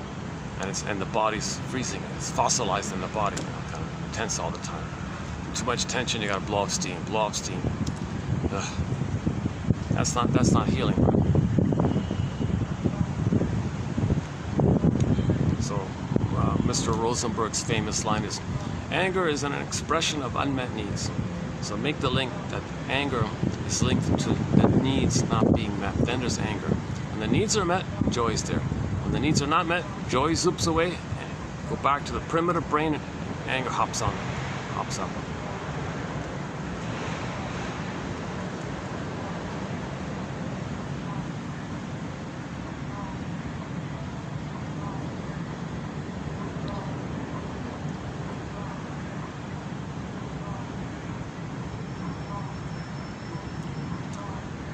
Hey, look at that, I got light here.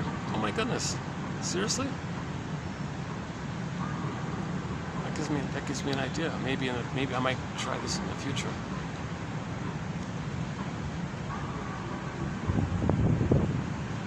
Yeah, this gives me an option. At night, there's a light here. I know this sounds ridiculous, but I'm having a hard time finding light, like at night, to do the video. My new venue, the 4th floor place, they have light there at night. And this is like maybe my only second. Even the lobby downstairs is not too bright.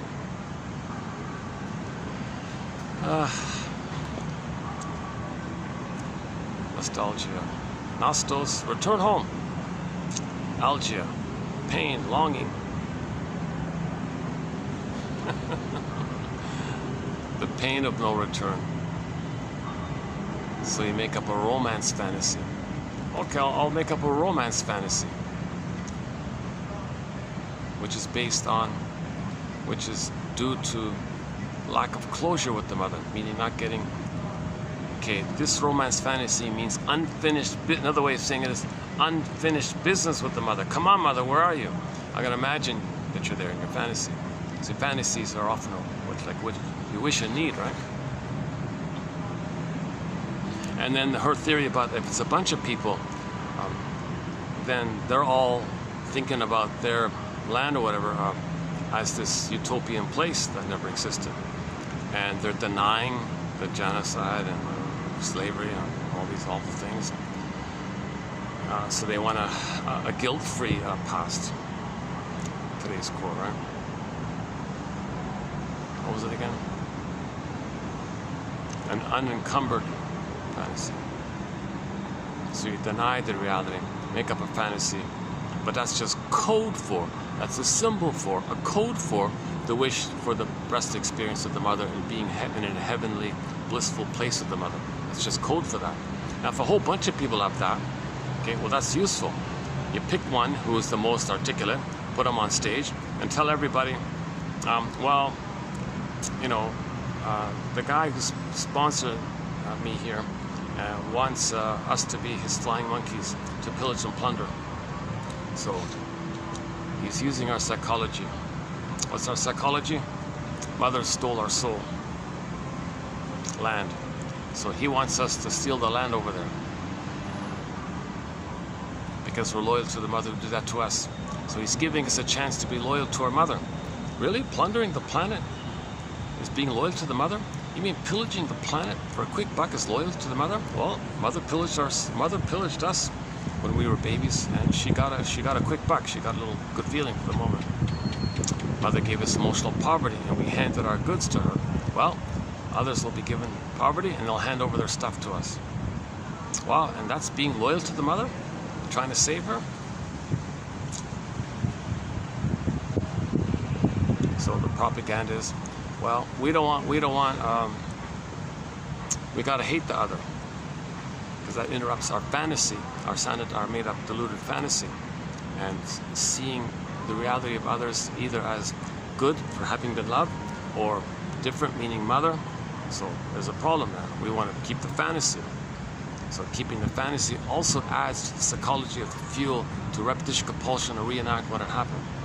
So you add these little bits together, and then it gets to a point where people are all excited. They got many needs to be met. Okay, don't be triggered by the envy. Someone's good. Someone who's loved, that's envious. So hatred of the good. Okay, don't be triggered by seeing someone who reminds you of your mother. Another part, the need to be loyal to the mother by treating others the way you were treated. Another bit. And then the greed part, mother was greedy, what she did. Mother was greedy, what she did. Okay, so plunder, that's part of the greed. Okay, and go on and you feel important, because she felt important. And we feel important because we're little kings now, little gods. And we have this group fantasy of this made up past utopian fantasy that we're chasing. So then we think in the future we can have this utopian fantasy, this made up fantasy of the past that never existed, that can't exist. It's an impossible thing, but we'll think that in the future we'll get that. What, in the future? The good breast will appear and you'll be back in the nursery? Are you psychotic? Psychotic stuff. That's why Mr. Freud said, yeah, we're still children. Like we're not really, yes, we're advanced in other ways, but in this emotional psychology, we're still infants. Like we're really kind of infants in all this. And when people over-idealize things, okay, that keeps you kind of infantile. Keeps you. When you over-idealize something, you're still a psychological child. So you don't get your self-esteem and your self-autonomy like that when you do these over-idealization things. That's a Stern, not Streen, yesterday's, was it yesterday? Either two videos ago, Stren, Streen, S-T-R-E-A-N, that guy. Yeah, he has some good quotes in our collection. So recently we added some quotes by a guy named, is it either Hubert or Herbert, one of those two, Streen, S-T-R-E-A-N. He co-wrote one book with Friedman, one about,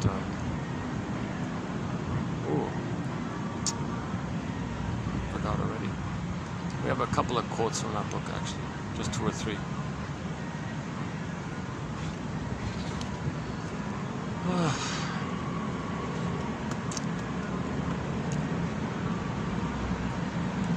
Speaking of Greek plays, this kind of reminds me of a Greek play could be played on there. So you wanna imagine that in the present, what you're recreating is like a play of the past, a version of the past. It's a play. It's an as-if, imaginary, vague melodrama, psychodrama of the past. So you want to observe it like a play. So you want to observe yourself like you're in your own play, and analyze yourself creating this play. Oh my God, I created this play to know what happened in the back of the nursery? Oh, I see. Thank you, unconscious. So the unconscious is sometimes referred to as the inferring mind, and we're meant to make the inference.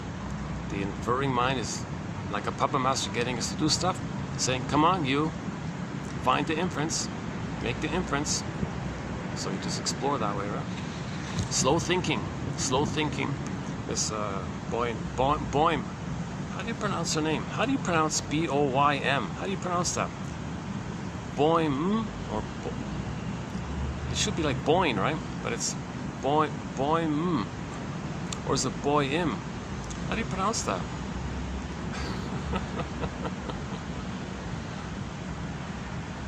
Her first name is Svetlana, right? Svetlana, is that right? That's okay, right? I don't know how to pronounce her last name. I think when I finish her book, I'll see if I can find that documentary somewhere. I'll be interested in that, yeah. And the lady who did the documentary, she said people were clamoring at her, please make a more, give us more. No, extend it, make it longer. So it ended up as a 1-hour documentary.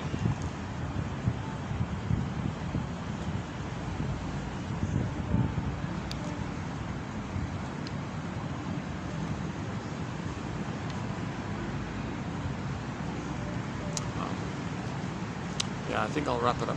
How's the battery? Let's see. How's the battery? Battery's holding up, 731.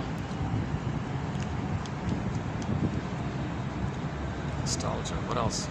So manic nostalgia, pathological nostalgia, nosomania, return home mania.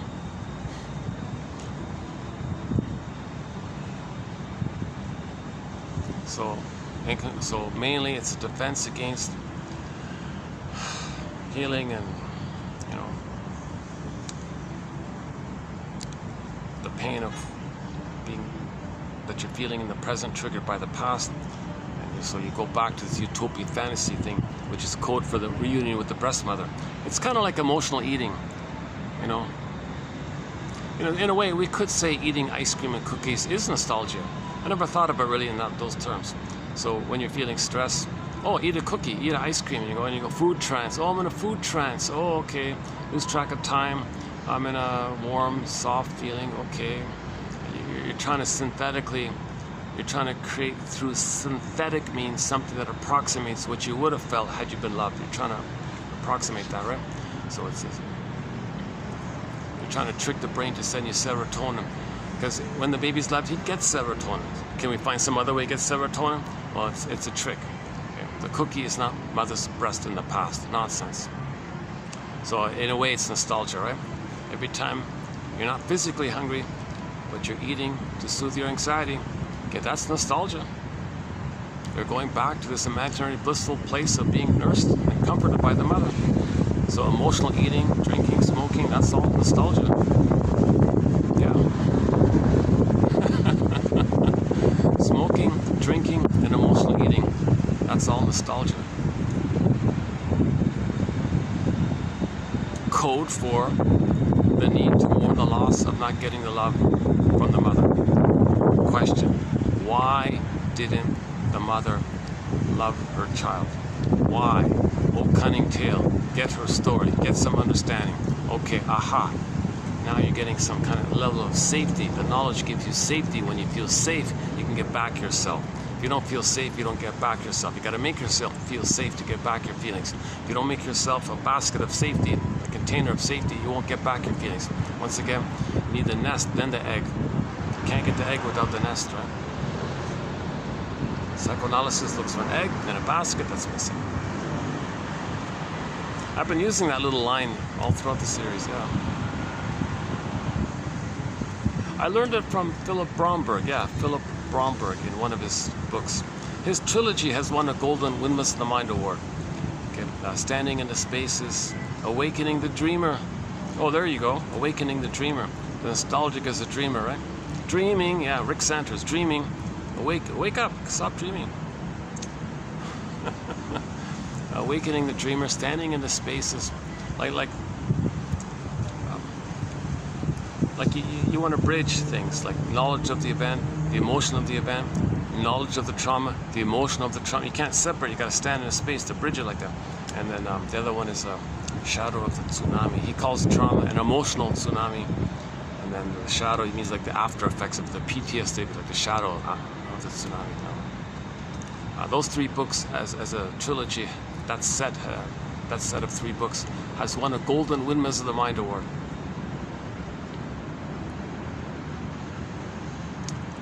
Elizabeth Howell has also a pretty good book called The Dissociative Mind. That's those are the two authors on a topic on disassociation as a defense, as a response to trauma. How does the baby flee when he can't flee? How does he escape when there's no escape? How does he escape when he can't fight, can't escape? Okay, just in the mind. He escapes in the mind, called disassociation. Now we're only dealing with the mild stuff, like being absent-minded and being forgetful and highway hypnosis. That's we're not really doing the over-the-top stuff. Like today's quote, the lady went to another country and was so distraught and couldn't admit it. So she's talking to the clerk, and the clerk is talking, and she thinks she hallucinates the voice of somebody in her past. Whoa! And we don't cover that kind of area. That might just be a transient moment thing or something.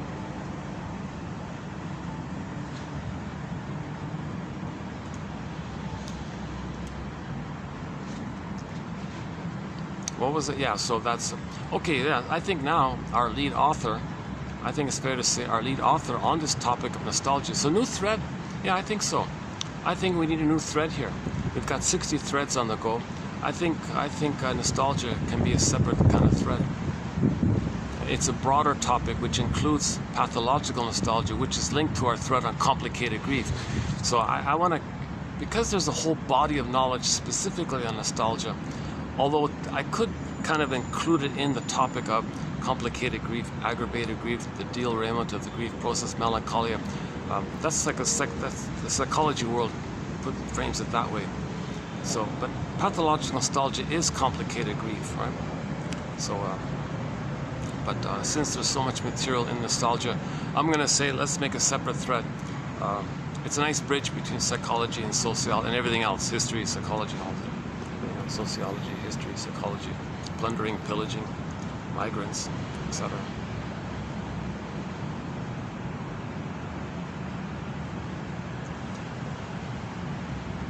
Yeah, so how do people plunder? You need a pool of poorly paid workers. So you create poverty, the migrants are willing to do work for a minimum wage or less than minimum. 5 of them crammed in a room or something. Jesus Christ. What kind of life is that?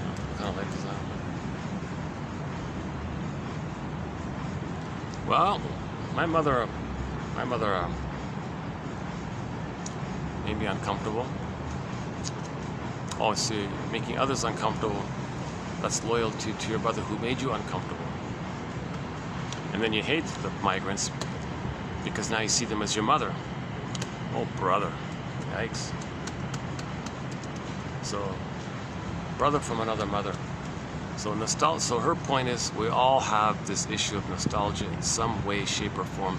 I.e., nobody got a perfect development. Nobody got a perfect development. Nobody got no mother can perfectly replicate blissful union needed.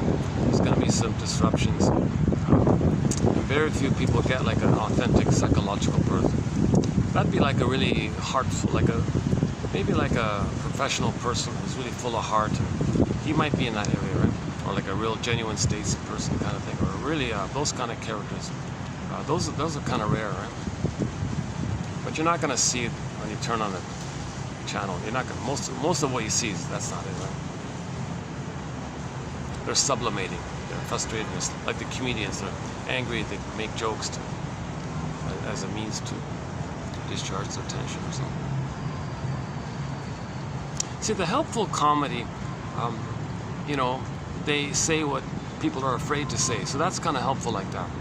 So people are afraid to say something. You manage to say something that they're afraid to say, and you said it, and they felt safe. Oh, I'm glad she said it. I feel safe. It validated what I thought. So there might be a little bit not helpful kind of area. That stuff's okay, I think.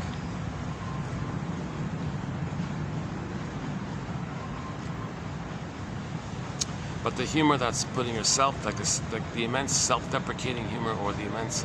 see, the self-deprecating humor is you're saying all these bad things about yourself and all this. Well, then the audience feels better because you're no good and they're good. You make them good. You make them feel good if you put yourself down. Like that's also it may be from a pleaser mode. I want to please the audience, so I'll just please you by putting myself down and you feel better. Or it's identification with the audience. I'll join you putting me down. Or I'm sarcastic. You want to see me down? Fine, I hate you, so I'm going to put myself down because you're like that. See, it's hard to know exactly. You got to layer it a bit.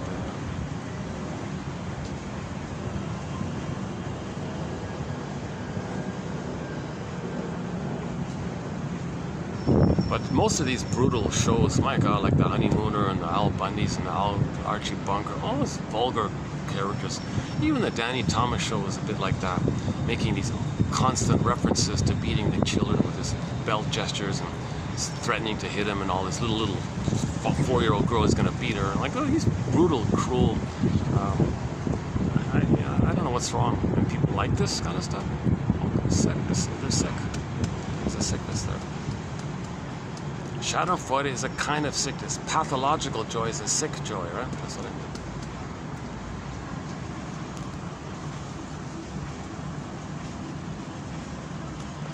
Okay, we don't mean the relief if someone is like, for example, if people are pillaged and plundered, and finally something bad happens to the pillagers, and they feel a relief. That's just celebrating the relief. They're not happy.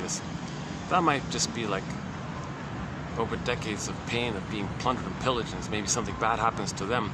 They might celebrate that. That's not necessarily. You can't tell really. Most likely, it's just a relief, and they're celebrating the relief. And that's the only way they can get the relief that bad thing happened to them. But they didn't want that bad thing to happen to them. They just want to stop being plundered and pillaged. 30,000 die a day from this pillaging and plundering to motivate the rest to hand over to work in hard conditions. That's what someone said. Someone said, how do we motivate the billions of people to plunder and pillage, hand over their stuff? Well, create the conditions for 30,000 of them to die a day.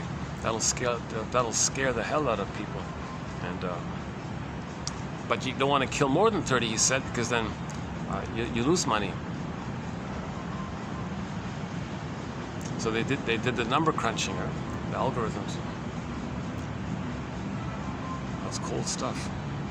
Well, maybe the baby was fed the plastic bottle. That's cold stuff. A plastic bottle, how cold can it get? It's not a loving breast mother. It's a plastic bottle. That's cold. That's cold. It's a dead thing. It's a thing. It's not a mother. And you want to merge with that, identify with that, think like that? Thanks.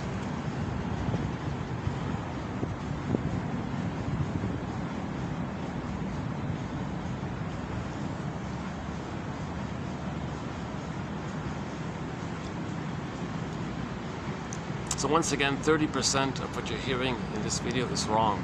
30% is wrong. 30% is incorrect. It's up to you, dear listener or reader or viewer, to figure out which 30%. Okay. So about a third of what was said here is not right. It's incorrect. And I gotta figure out this third? Well, come on, can't you tell me which third is right, is wrong? I wish I could. I wish I could.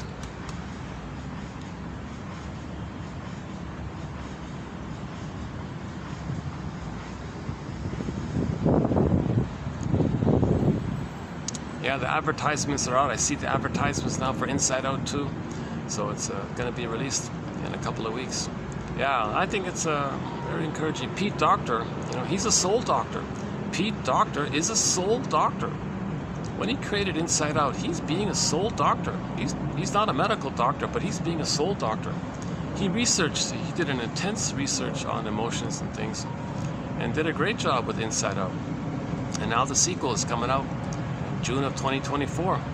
I'm posting this on June 2nd, 2024. It's coming out on June 14th, I think. 15th or 14th.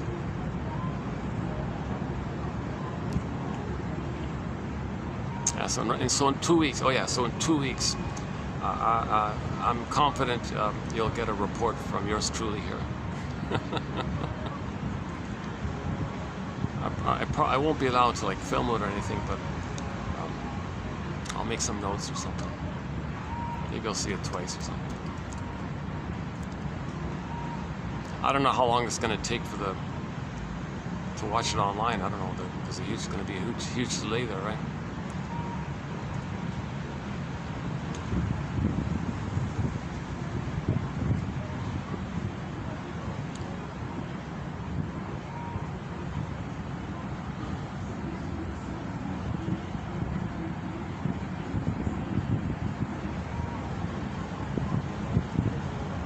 No real view, eh? Yeah, I can't get any.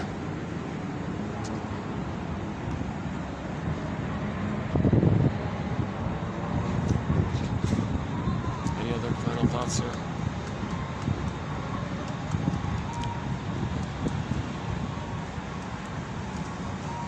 Yeah, that's a new thought for me on my end. That eating ice cream and drinking and smoking, that's all nostalgia. You might as well make a package, nostalgia. That'd be a good name for a product, right? Nostalgia. Would it? I don't know. No, people have a negative association with nostalgia. People think, oh, you're being weak, you're not being tough, you're not denying it strongly enough. So there might be like an embarrassment around it. So yeah, maybe not.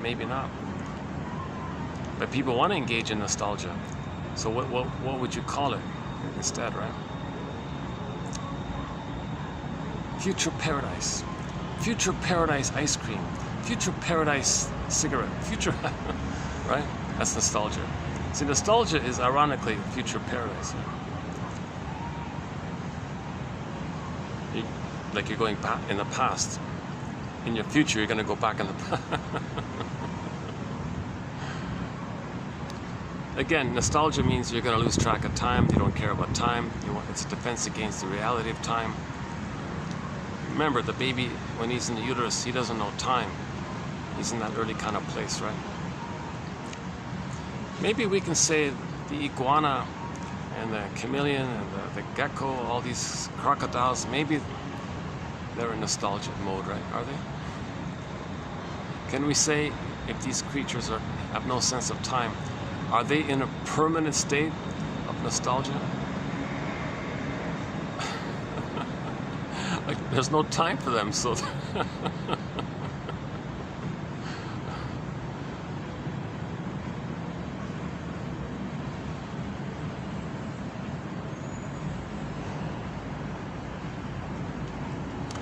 okay, well, you have your missions, right? To pick one quote here, and if you get a dream in the morning, okay. Oh yeah, that's yesterday's one. Bruce Springsteen, Independence Day, Toronto, YouTube on the intro there. The comic psychoanalysis.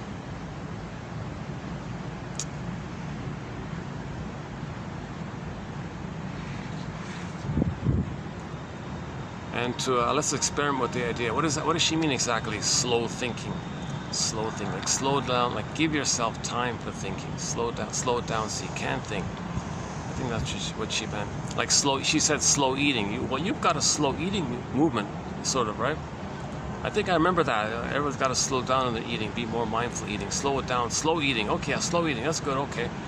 How about giving yourself time so you can slow down so you can think? What do we call that? Slow thinking. Doesn't work, right? Maybe that's why I never caught on. Slow thinking didn't work, right?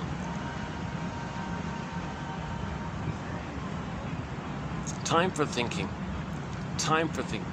Make time for thinking. Make time for self-reflection. Make time for reading. Reading time. Make time for reading time. The time to read. Oh yeah, that clip was on a show called Thinking Aloud. Yeah, Thinking Aloud. Fun play, a nice little play on words, right? Thinking aloud, like out loud, A-L-O-U-D. Thinking aloud, like talking aloud. And thinking is allowed. You're allowed to think. Is that show still around? I don't know. And so the clip on YouTube comes from her being interviewed from that show called Thinking Aloud.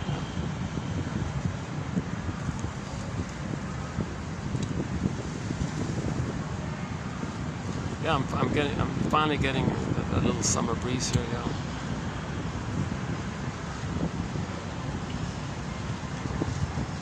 I still feel the caffeine a little twitching in me. I can still feel it. Caffeine. I can only drink caffeine if I'm rested. If I had a good rest and I drink one coffee, okay, it works. If I'm not rested and I drink a coffee, it makes things worse. Like I'm better off just to drink water than drink coffee. Right? I'd be way better off if I didn't. I'm making it worse when I'm, nostalgia. So I have this nostalgia that 4 hours ago I had some water instead of coffee. It would have been better. This video would have been better. Unreal. What if only. Okay, once again, there's a healthy nostalgia, okay, that can help you in the morning. Ironically, some nostalgia can help you in mourning, but most nostalgia is pathological, and that's a defense against mourning. We're trying to mourn. We've got to mourn. The pain, it's painful. To avoid the pain of it, we do pathological nostalgia instead of healthy nostalgia. Because healthy nostalgia might actually help you to mourn. Okay, let's on that note there. So yeah, I'll see you in the next video, unless anybody has any questions.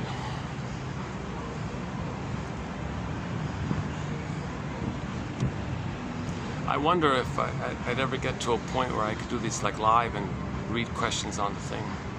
Like if there's a pop-up and questions come up. I see people doing that sometimes. I wonder that. Like if I did do that, and you get all these attacks on you, well, that's okay. You're trying to say that your mother attacked you.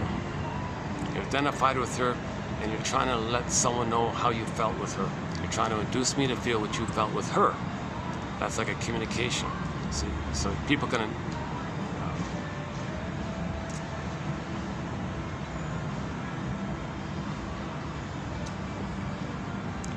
And some people might say, "Oh, you're trying to help me. That's kind of good. I hate goodness, so I'm going to criticize you. I don't like your goodness. You're trying to help me because I can't see goodness. I can't accept gratitude. I can't. Goodness triggers that I didn't get goodness, and there's a lot of pain around. So I hate goodness. I'm filled with envy. So you try to help someone, and they hate you because of the envy issue. Hatred of the good. So it's a real issue like this. So I wish I were like a skilled shrink, and then I could maybe do it right. I haven't been analyzed. I haven't been analyzed, for Pete's sakes. Back to the song "This Flight Tonight" by Dan McCafferty. Well, written by Joni Mitchell, but made popular by Dan McCafferty. "This Flight Tonight" from Nazareth, when he was the lead singer of Nazareth, the band, the rock band. Great singer, yeah, Dan McCafferty. He pretends to be a tough guy, but I think he's a nice guy, friendly guy, helpful guy. Confident guy. I think he's a very confident guy. He passed away, 5 years ago, roughly. Love Hurts is on his Love Hurts one, of course, is on there. Enough Love, the live one. There's a live on YouTube of Enough Love. A good song called Enough Love. That's a good one, where he says, you know, I'm going to accept the love I got. I feel the gratitude. I realize that people were nice to me, and I appreciate that. Thank you. I got enough love. And he internalized that. I got enough love. This Flight Tonight, Enough Love, live, Love Hurts. What's the other one? Oh. Yeah, I think there's another one on there.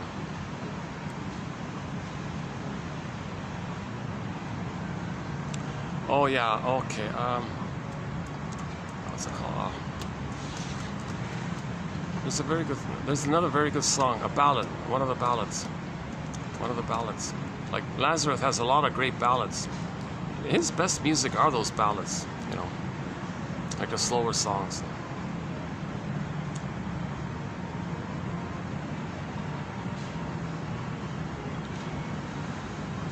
That's Enough Love. Yeah, Ann Wilson does a good cover of Love Hurts. We included that one. Yeah, she's on stage as we speak right now. Ann Wilson and her sister, they're still touring, singing songs like Dreamboat Annie. Dreamboat Annie, sad faces painted over with those magazine smiles.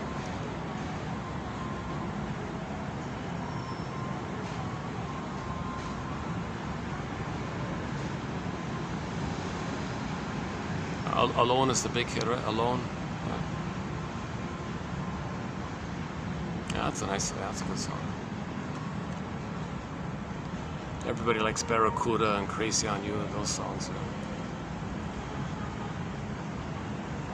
Dreamboat Annie's good, yeah, Dreamboat Annie.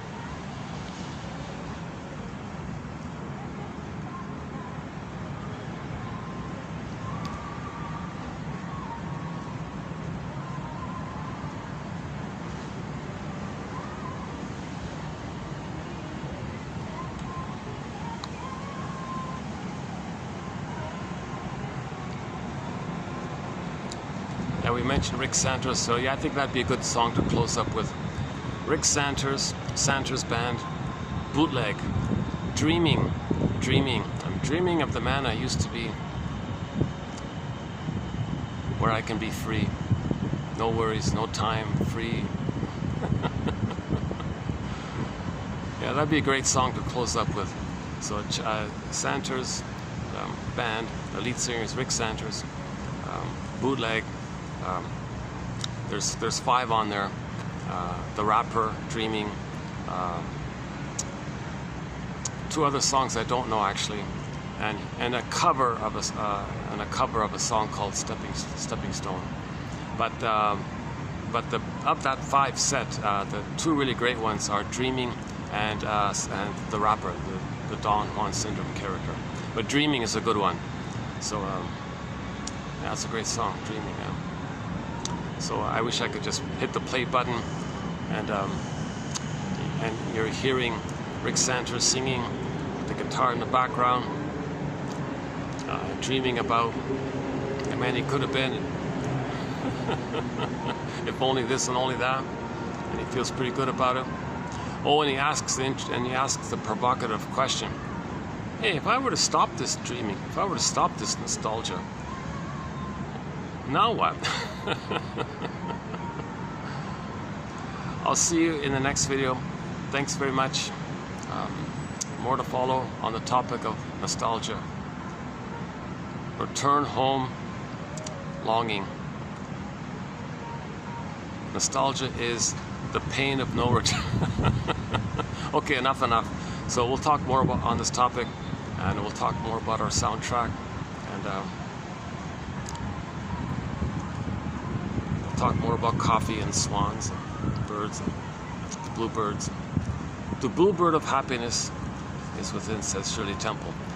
For the love of this narrative medicine, for the love of this narrative philosophical medicine, I'll see you next time.